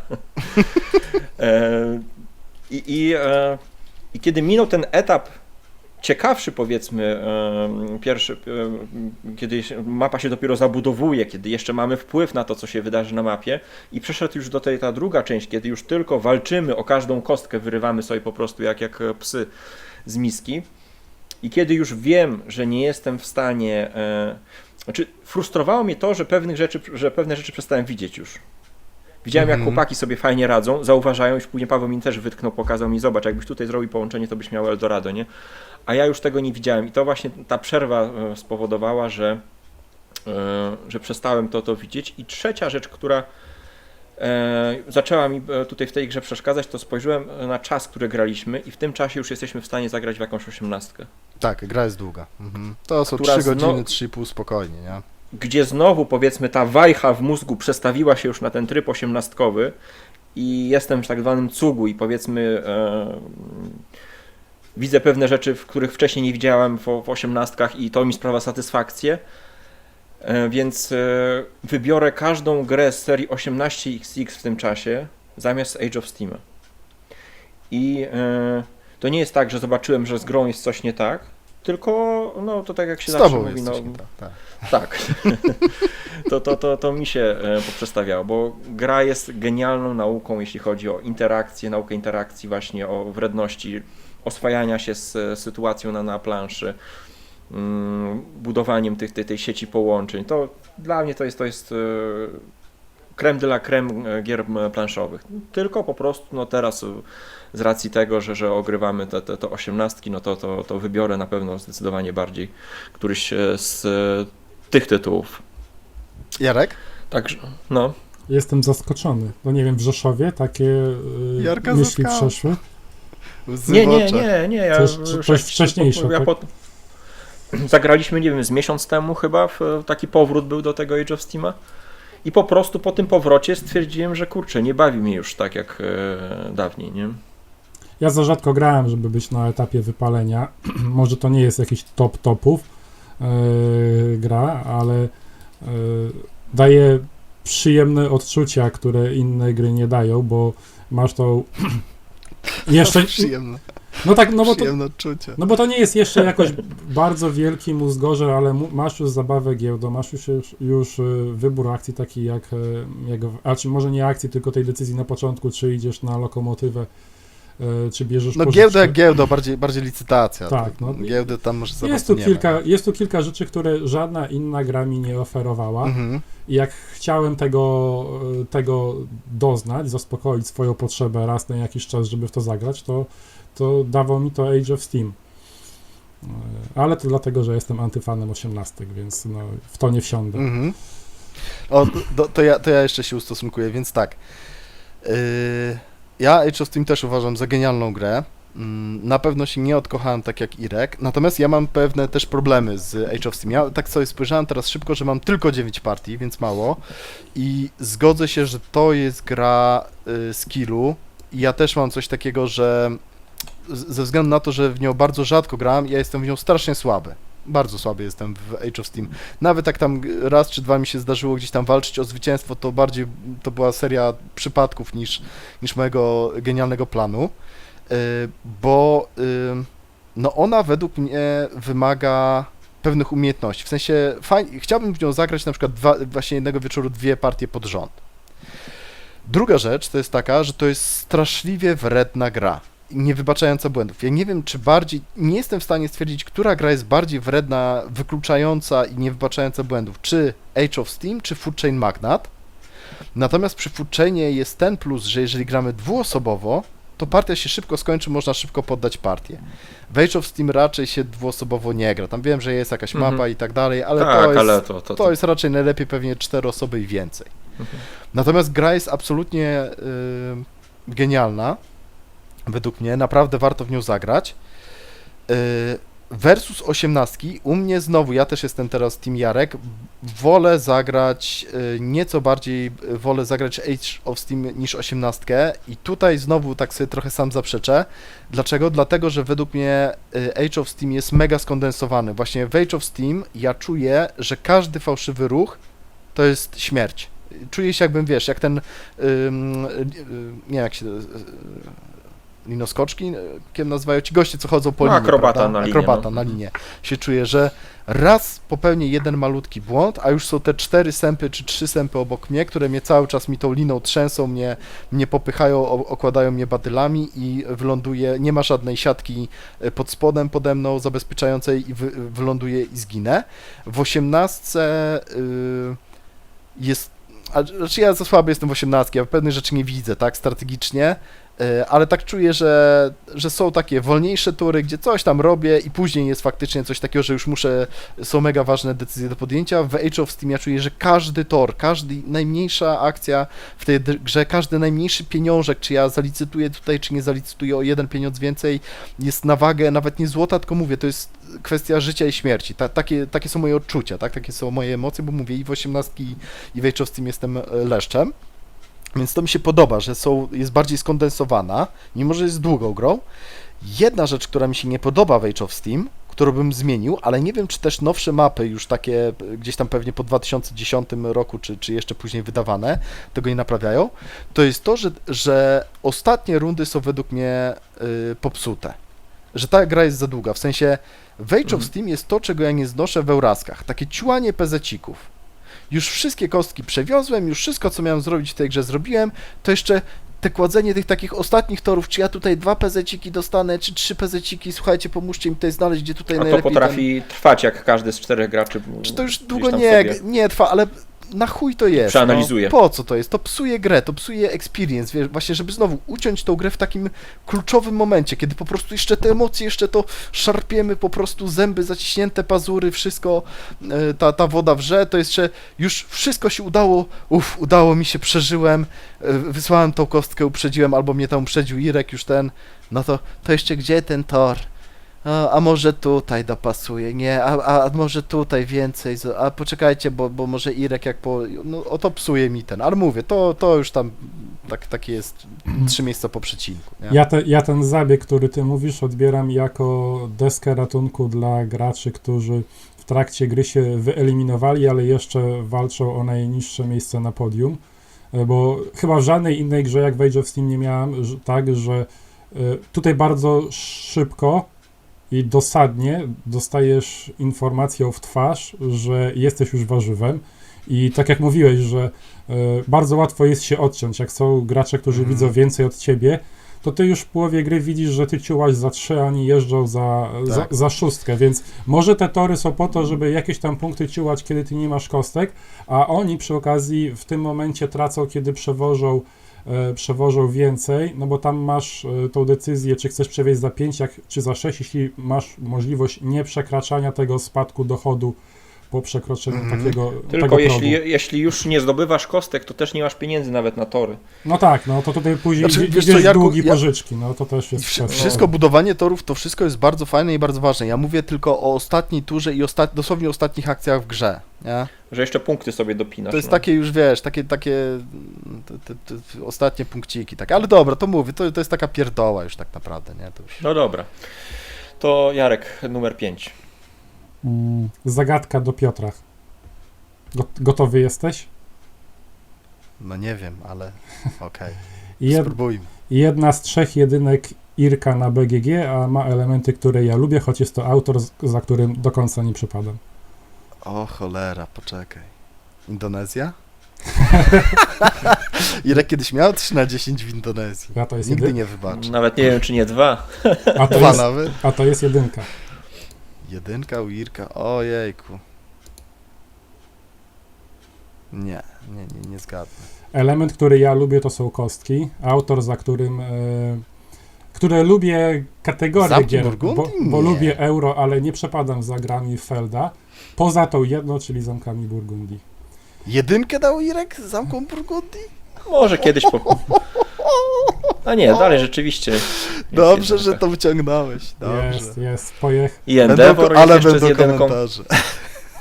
Będą jak pod ostatnim filmiku, gdzie ja jestem tą przedstawicielem jasnej strony mocy, który nie wszedł w super ciężkie, zaawansowane gry. Zostałem sercem przy euro, ale skaczę sobie na kwiatki do takich ciężkich gier raz na słusznie. jakiś czas. Ja zamki Burgundii bardzo lubię. Tutaj się tego nie wstydzę. Otwarcie mówię, że to jest moja 10, jak dobrze pamiętam. Ile partii? 137. Ale tutaj od razu się przyznaję, że mam tylko kilkanaście partii na żywo. Tylko też wytłumaczmy, że na przypadku mojej rankingu to jest jak bardzo chcę w tą grę zagrać po prostu. Nie, to jak zaraz gra- do ciebie przyjdziemy. Jeszcze, gra absolutnie jeszcze będziesz jest, no. miał czas, żeby się wytłumaczyć. Będziesz z tej tutaj jedynki. ten. No. Już tam Tak. komentarze już to. Tak. O dislike'i nie ma co się martwić, bo tu pewnie mało fanów zamków w Burgundii. O! Nie, są, bo to są Dziwisz się. bardzo dobra gra, no. No tak, Tylko nie- zasługuje na jedynkę. No dobra, W moim Jarek, dawaj, odczuciu zaraz to, Irek co będzie. ja No. szukam w grach, to tak. No. Co ja lubię w tej grze? Bo kiedy zagrasz jedno, dwie czy trzy partie, wydaje mi się, że tą grę można ocenić średnio. Ale po zagraniu kilkudziesięciu partii i kiedy widzę wychodzącą mapę, którą wylosowałem, widzę, czy mam obszary duże, czy mam obszary małe, czy mam w jednym miejscu, czy mam rozrzucone, jaki jest układ tych poszczególnych pól, to na tym etapie ja już widzę, jaka strategia da mi więcej punktów, prawda? No bo mając obszary, wiem, że nie wymaksuję swojego wyniku, zamykając obszar złożony z sześciu budynków, Na tej swojej powiedzmy.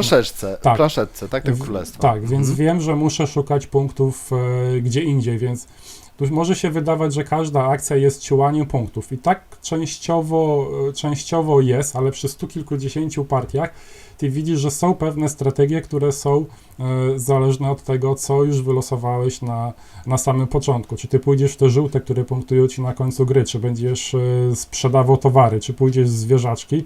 Tak naprawdę wydaje mi się, że każda plansza oferuje jakieś możliwości. One nie są zamknięte do jednego wyboru, że masz zamykać tylko duże obszary, tylko że na każdą planszetkę przypisanych jest kilka możliwości i tak naprawdę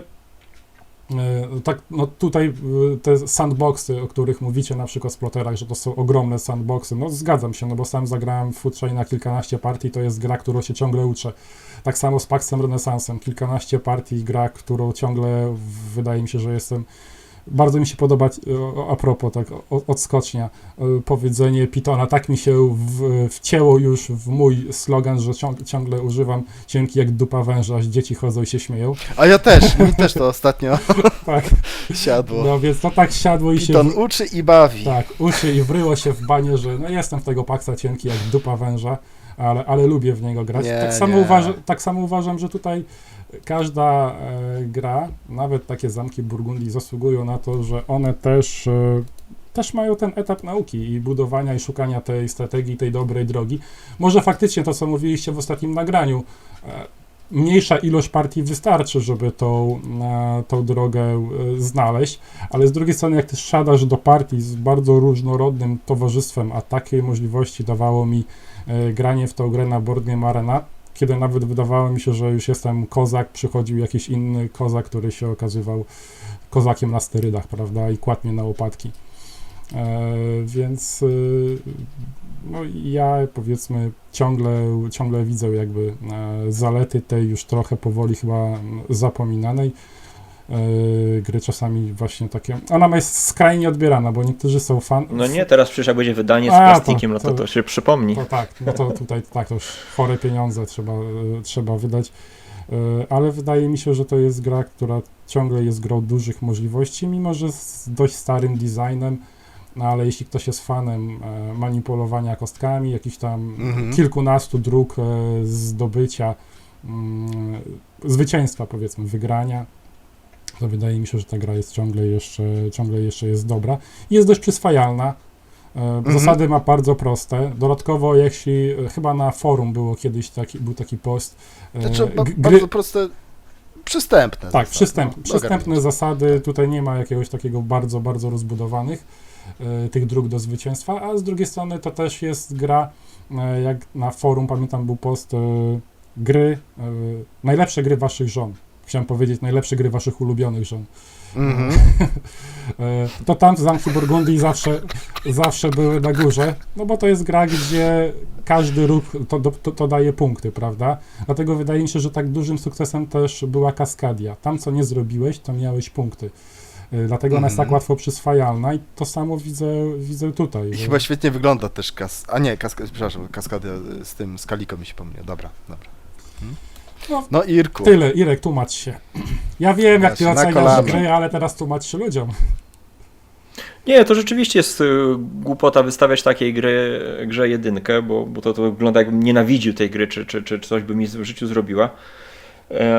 A ja po prostu, no, nie wiem, lubię albo abstrakty, albo gry, które gdzieś tam pomagają mi coś tworzyć, budować. No tu jest gra oparta o te zabawy kostką, czego ja akurat nie wiem. Trudno powiedzieć, tak jak nie do końca potrafię powiedzieć na przykład, dlaczego taki Pax Transhumanity mi się podoba, mimo że też jest abstrakcyjny, a dlaczego nie czuję tej sympatii do Zamków Burgundii, bo gra mechanicznie jest świetna, dużo osób, które grają w ciężkie gry, wciąż w sercu ma Zamki Burgundii, teraz przecież też z Foxikosem w Rzeszowie rozmawiałem, też mówi, że lubi sobie zagrać, no bo kurde. No, czyli jeszcze przyjaciół stracisz.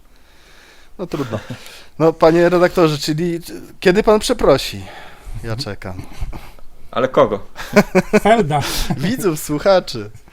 Dobra, ja widzę, że mocne 5/10 wystawiłem Zamkom Burgundii. I teraz tak, zgadzam się, już fajnie tutaj znowu się pokrywamy z Jarkiem. Moja żona też lubi Zamki Burgundii. Naprawdę bardzo przyjemnie. Parę razy nawet tam wspominała, że może kiedyś byśmy zagrali tam w tą grę, coś się tymi kostkami, coś się kupowało. Więc ta gra ma w sobie na pewno coś takiego, co przyciąga. No właśnie, moja żona absolutnie nie jest graczem, tak? Bym powiedział takich normalsów, niedzielniaków do siebie. Na pewno to jest gra skillu, bo wiem, że tam są jakieś ligi, nie ligi i tak dalej. Chociaż też chciałem się zapytać na przykład Jarka, jak się gra ligę, to gra się na różnych planszetkach, czy zawsze jest tak, że wszyscy grają na tej samej Nie planszetce? wiem, Bo... ja nie grywam na Board Game Arena, nie wiem. No bo z tego, co słyszałem, to są, nie są zbalansowane, tak? Co jest też fajne, bo można sobie trudniejszą planszetkę, łatwiejszą wziąć, Tak, to jest też na pewno przyjemne. są bardzo różnorodne. Ja pamiętam, że ja chyba pierwszą w ogóle, jako zagrałem Zamki Burgundii, to były Zamki Burgundii karciane, The Card Game, i powiem szczerze, że nawet lubiłem tą karciankę, tylko ona miała taki problem, że długi setup miała i strasznie dużo miejsca zajmowała ta karcianka, ale ona mi się fajnie podobała mechanicznie. Tam naprawdę genialny pomysł, jak sobie ten Feld wymyślił, co można na tych kartach, jak kostki można przenieść na karty de facto. To naprawdę widać tam geniusz tego gościa. Ale później zagrałem dopiero właśnie w Zamki Burgundii, już te oryginalne planszowe. No i tak, znowu moje oczekiwania były wysokie, bo nasłuchałem się Gradania, tak, gdzie to jest jedna z absolutnie ukochanych gier gradaniowców, nie tylko ich zresztą. Pierwsze, co mi się rzuciło w oczy, no to, że gra jest brzydka. No bo jest brzydka, no jest szaro-bura, to jest taka definicja brunatnego euro, tak? Pierwsza edycja była koszmarna, a druga z abstrokata. Teraz poszli w plastik. Ale dobra, no to nie jest pierwsza gra, która jest brzydka i akurat ja tam specjalnie nie przywiązuję do tego wagi, natomiast tak mnie trochę dziwi jakby ten hype tej gry, bo z reguły gry, które gdzieś tam są kochane, uwielbiane to przynajmniej jako tako wyglądają. No ona wygląda obiektywnie, wygląda nieciekawie, tak? Przynajmniej ta pierwsza edycja od Alei. Ale druga rzecz, tak zagrałem i ja powiem szczerze, że ja nigdy przy Zamkach Burgundii nie miałem wielkich emocji. Bawiłem się dobrze, było ok. Ja nie przypominam sobie, żebym ja proponował Zamki Burgundii, może poza właśnie żoną, bo z tego względu żona lubiła. To jest dla mnie taka gra, No i tak patrzę, no to mam 5 na 10 i dla mnie to jest właśnie taka okej gra, że jak ktoś zaproponuje, to nawet zagram to, ale jakby tej gry nigdy nie było i nigdy bym miał w nią nie zagrać, to jakoś, to w ogóle nie będę o niej myślał, nie? No, także według mnie mocno przehypowana gra, natomiast, znaczy, no niby mechanicznie to, co mówicie, no ona się spina, no ona działa, wszystko jest pięknie, 57 000 ratingu, więc no przehypowana, No tam tą mimo wszystko. kwestię, którą poruszyłeś, że nie budzi emocji, może wynikać z tego, że masz mocno rozbudowaną sieć możliwości, prawda? Bo na początku masz tylko ograniczone do obszarów sąsiednich, a z czasem, jak się umiejętnie rozbudujesz, to tych możliwości masz coraz więcej. Ona budzi może nieco większe emocje w postaci, że ktoś coś ci podbierze. Kiedy jest większa liczba graczy. Na Tak, 2 graczy tak. ty zawsze sobie coś interesującego znajdziesz. Okej, Więc ale wtedy, faktycznie najwięcej na 2 graczy. tak, gra. więc na 2 Chociaż- graczy podejrzewam, że to jest racja. No, to musielibyśmy podłączyć się pod ciśnieniem już po każdej partii, zobaczyć, co w nas budzi emocje. No, prawdą jest, że po tych 100 kilkudziesięciu partiach fakt, że zagrałem tylko kilkanaście na żywo, to nie jest gra, która budzi emocje jak Pax Renaissance, prawda? To nie są... No dobrze, a jakbyś miał... No, dokończ, to jeszcze zapytam po jedną prostu rzecz. mówię, że to jest taka... przyszło mi skojarzenie do łąki. To jest dla mnie to jest lekkie, sielankowe euro. Które jest Tak, przyjemnym ona jest euro, przyjemna. kiedy ja sobie Mhm. wyciągam i na lajciku gram. Nie spinam się, Tak. nie mam takiej jakiejś wredoty, Tak. po prostu chcę usiąść do lekkiego euro. To nie jest wieczór, kiedy chcę dać komuś po mordzie przy planszy, za przeproszeniem, czy nie wiem, zrobić komuś krzywdę, tylko siadam na lajciku i wtedy wybiorę Zamki Burgundii właśnie. Tak, zgadzam się i jest tu też jednak mimo wszystko trochę emocji wyścigowych, prawda? Właśnie to, co powiedziałeś, że mi podbierze, że pierwszy coś osiągnie. Zwłaszcza w trakcie gry, kiedy wychodzą żółte kafelki, kiedy widzisz, że gracz poszedł w jakiś konkretny budynek i czeka na ten jeden żółty, czasami ci się... No tam najprzyjemniejsze są te kombosy, kiedy uda ci się dzięki gdzieś tam sprawnemu użyciu robotnika tak tą kostkę obrócić, że nagle bach ci się zazębią po prostu Tak. 3 różne rzeczy. Jeszcze nie? I to powiem jest- ci jedną rzecz, że tak sobie myślę, bo tą grę można grać ultra szybko. Ultra można szybko grać. Podejrzewam, że można by to zagrać w 30 minut spokojnie. Można nawet szybciej przy takich ogranych graczach. Dwuosobowo, tak? Powiem. No a moja żona gra dużo wolniej ode mnie, a wszyscy się ze mnie śmieją, tak, że ja gram wolno, więc może to mi też tak gdzieś tam osłabiło, że tak powiem. Ale mówię, pamiętam, że jakoś większą frajdę miałem z tych karcianych. Takie mi się wydawały sprytniejsze, te karciane Zamki Burgundii. A mam Jarek pytanie, bo na przykład zestawiając to z Kingdom Builder, którego masz tam, nie wiem, 1500 partii, a Zamki Burgundii 100 parę, no to wiadomo, że tam wybierzesz chętnie Kingdom Builder. Potrafisz na przykład znaleźć ten pierwiastek, który sprawia, że jednak Kingdom Builder cię bardziej wciągnęło niż zamki? Oj, wiesz, ciekawe. powiem ci szczerze, że tutaj ilość partii nie jest jakby Wyznacznikiem. wyznacznikiem do tego, co bym wybrał bardziej, bo to... No ale jednak grałeś w Kingdom Builder, nie? Bo mogłeś w Zamki Burgundii wybierać na BGA. Czasowo chyba pewnie podobnie by wyszło, nie? Nie, czasowo wychodzą z Zamki Burgundii. Partia na 2 osoby taka proponowana, jak tam jest napisany czas, na Board Game Arena to jest 17 czy 18 minut. Przy sprytnych graczach Okej. ja w kilkanaście minut zagram w Kingdom Buildera i to jest główny powód, że w czasie, w którym ja bym zagram powiedzmy dwuosobową partię w Zamki Burgundii na Board Game Arenie, to w tym czasie zagram z 4-5 partii w Kingdom Buildera. Aż taka różnica. Tak, różnica jest duża, bo to jest naprawdę przy sprawnych graczach to jest kilkanaście minut. Czyli w rankingu je byś podobnie ustawił, jeśli chodzi o jak chętnie zagrasz, poza pomijając czas powiedzmy, tak? Ale jeśli chodzi o No satysfakcję tak, z rozgrywki, to... Ja mam sporo tych dziesiątek, więc też kiedyś możemy zrobić listę, co mam w dziesiątkach, bo to po prostu ja oczekuję różnych emocji, ale one są... moje dziesiątki często są grami, które są adekwatne do mojego nastroju danego dnia, prawda? Jak chcę usiąść No to tak samo przy tej mojej jedynce do Zamku Burgundii. ja znam twój system oceniania i wiem, dlaczego masz jedynkę, ale... Panie redaktorze, niech ale pan w chciałem końcu wsadzić przeprosi. Ale chciałem wsadzić patyk w mrowisko, żeby było weselej. Nie, to żeby było było mniej świetne, subskrybentów. to było świetne. Jak najbardziej rozumiem twoją Przyszedł, jedynkę. jak ten sabotażysta pojawia się raz na pół roku i po prostu spadają później suby, To trzeba wyciąga brudy. znowu się do Board Game Pandy odezwać i nam podciągnie te suby. Właśnie, No niech tak. ratuje. Coś tam, jakiś materiał pod niego rzucić. Kurczę, ja jeszcze tak myślę, dlaczego ja tych zamków Burgundii nie mam, skoro żona w to nawet grała, a ja mówię, ja w sumie to sobie pyknę. I chyba jeszcze setup też trochę, bo tam Setup jest... tych żetoników, wykładanie, sortowanie tego później. To jest to, co przed Dużo chwilą czasu mówiłeś, że w zajmuje. 30 minut jesteś w stanie zagrać. No nie jesteś, bo co rundę musisz wyłożyć te żetoniki towarów na statki, co rundę zmienić Tak, na wszystkie, środku ta wszystkie na plansze. środku, dookoła. To, A tego jest mnóstwo, nie? No. Sprzątanie tej gry też i to rozkładanie. To dłużej troszeczkę zajmuje. schodzi niż 30 minut. No dobra, to co? Ciachniemy Nie, przerwę no tutaj. i jeszcze Piotrek. A, Piotrek jeszcze, Piotrek. Ale- A, dobra, to, Zapomniałem. 2 to minuty ja, masz. to ja teoretycznie będzie szybko, ale zobaczymy, bo to u nas różnie. Gra, która już tutaj była poniekąd wspominana, ale tak nie do końca, mianowicie Food Chain Magnate, ale ketchup. Mhm.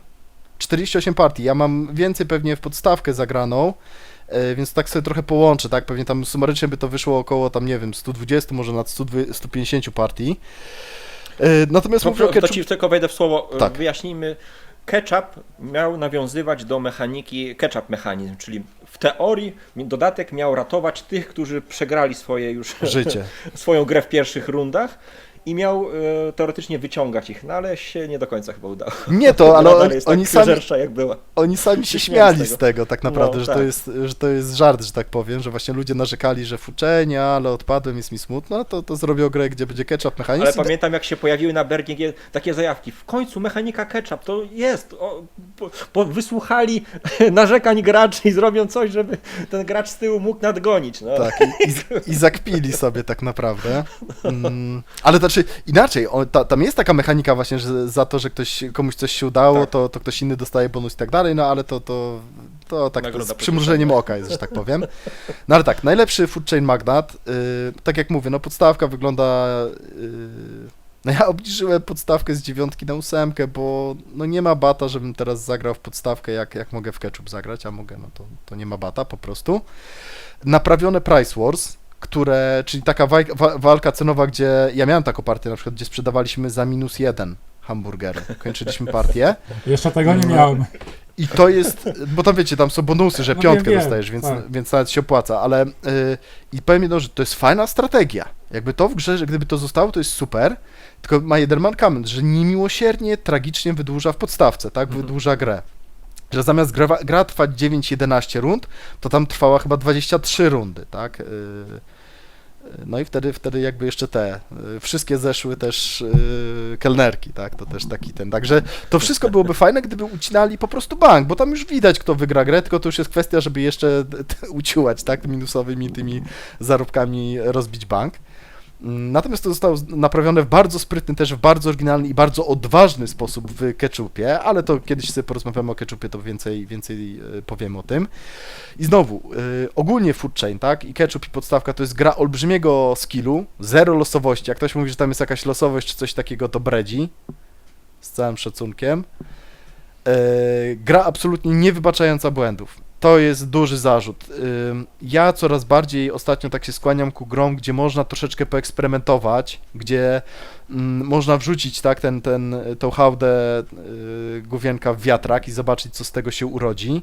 Tutaj niestety to jest największy dla mnie minus tej gry, że tutaj nie ma miejsca na eksperymenty, bo na przykład siadam do tej gry z nowym graczem, no i chciałbym dać mu jakiś handicap, chciałbym mu coś pomóc. Właśnie na przykład zagrać sobie jakąś taką oryginalną strategię nieefektywną, żeby po prostu dać szansę tej osobie wygrać. Czy nawet, żeby ona wygrała, ale żebym ja się przy okazji jeszcze dobrze bawił. Nie można tego zrobić w ketchupie, bo po prostu będziesz warzywem, będziesz trupem, będziesz nigdzie. Także to jest dla mnie największy taki minus. Natomiast mówię, gra dwuosobowa jest krótka, no niestety 3-4 osobowa, a wydaje mi się, że na 4 osoby jest najciekawiej w tej grze, bo na 4 osoby można już robić ten taki gangbang, taką zbiorówkę trochę. Aha, Irek odjeżdża, to my teraz we dwóch się rzucimy na Irka. Jarek, powiedzmy tak, ja jestem gdzieś tam na szarym końcu. chłopaki we dwóch się rzucą na Irka, a dzięki temu ja troszeczkę odżyję i być może jeszcze wrócę, tak, z tego niebytu, z bycia tym warzywem, być może jeszcze wrócę do gry, a nawet jeśli nie wrócę do gry, to przynajmniej na tyle się odbuduję, że jeszcze coś porobię fajnego w grze i będę się dobrze bawił. Ja zajmę może na to ostatnie miejsce, ale się będę dobrze bawił, a nie już nie zarobię niczego, nie sprzedam żadnego hamburgera i jeszcze 3 godziny będę tylko smutno patrzył, jak inni coś robią, a ja tylko, no właśnie nie wiem, no tylko patrzę się tak naprawdę z boczku. Więc to jest taki trochę oszukany sandbox pod tym względem, że mamy od samego początku możemy tych 17 czy iluś tam, może nie 17 od razu, ale tam bardzo szybko wszystkich pracowników możemy zatrudniać, a nie wszystkich jest sens, tak? No i to niestety wymaga doświadczenia, ogrania, a inaczej tego doświadczenia i ogrania nie da się zdobywać niż tylko grając tą grę i te bolesne bardzo często lekcje zbierając. A powiedz mi z perspektywy teraz tych partii w Ketchup, czy uważasz, że dalej ta granie na Treneiro jest takim trochę solo graniem? Czy gracze w jakiś sposób ci przeciwdziałali, jak na przykład wybierałeś trenera i wiedzieli, że chcesz... No. Można przeciwdziałać, jak najbardziej można Bo przeciwdziałać. chodzi o to, bo to tak wytłumaczyć, kto nie grał, że gracz wybierający trenera, on zazwyczaj się mniej interesuje tym, co jest w trakcie gry, jego interesuje ostatnia runda, nie? Czyli sobie zbiera, układa On pierwsze swoją 7 firmę rund pod nogi. właściwie solo sobie rozbudowuje swoją strukturę firmy i właśnie chce w ostatniej, ewentualnie 2 ostatnich rundach wygrać grę takimi olbrzymimi, masowymi sprzedażami, tak?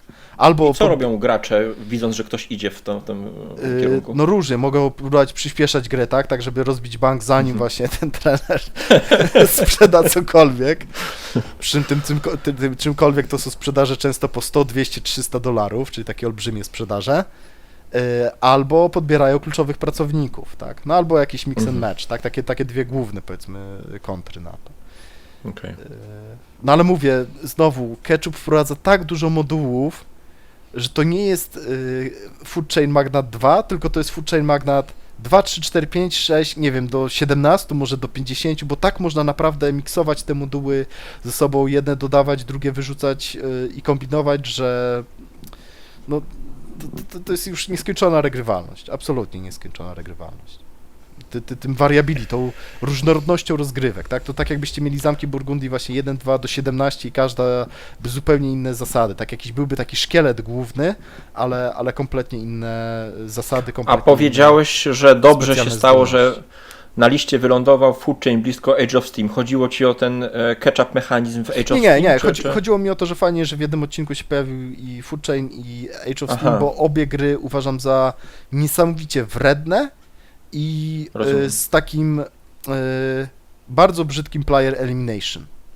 Czyli wywalamy kogoś z gry, ale jeszcze 3,5 godziny będziesz siedział i tutaj patrzył, żebyś poczuł, żebyś po prostu tak poczuł, jak tylko można, żebyśmy ci tą grę obrzydzili po prostu, tak, że już nigdy więcej do tego nie siądziesz, że w ogóle tym kolegom już nie podasz ręki i w ogóle nawet nie chcesz, wiesz, przychodzisz na drugą stronę ulicy, jakich widzisz. Okej, no to co, zamknęliśmy miejscem 5, chyba że Jarek coś chcesz jeszcze dorzucić odnośnie ketchupa. Nie wiem, ty grałeś z dodatkiem? No, grał z nami. Grałem kilka partii z ketchupem, ale ja w statystykach zapisuję to jako jedno. Więc nawet nie wiem ile partii. Mi się lepiej gra z ketchupem, bo mam, jakby już nie gra nie oszukuje, że mam kilka dróg do zwycięstwa, mam tych kilka najważniejszych, te kamienie milowe na początku. Te 3 drogi, tak? Bo tam był trener, marketing. Tak, marketingowiec. I co było trzecie? I recruitinger. Tak. A jeszcze jedna rzecz, którą Ketchup bardzo mocno zmienia. Kamienie milowe poprawia, nie? Znaczy poprawia, no te stare też są świetne, nie? Tylko Ketchup sprawia, jednak, tak. że gramy do przodu. W sensie to jest bardziej już teraz wyścig, kto więcej i drożej sprzeda, a mniej jest takiego podbierania i zagładzania i wyniszczania i walki cenowej. Bardziej się gra na wysokie ceny, na duże sprzedaże, a mniej właśnie tych price warsów, że kto właśnie jest. Dlatego myślę, że można doradzić osobom wchodzącym w Food Chain nagranie od razu na kamieniach milowych z ketchupu. Nie będzie tej krwiożerczości może nawet. Może tak, ale jak najbardziej te kamienie milowe z podstawki są super i tak jak mówię, no ja 80 partii do dzisiaj bym grał, gdyby nie ketchup. No dobrze, dziękujemy serdecznie za wysłuchanie kolejnej części. Zostało nam jeszcze miejsca 4, 3, 2, 1. Zobaczymy, co tam się pojawi w kolejnym odcinku. Dzięki serdecznie za wysłuchanie. Pozdrawiamy ciepło. Irek. Jarek, I Piotrek, buziaczki. Hej, hej. hej.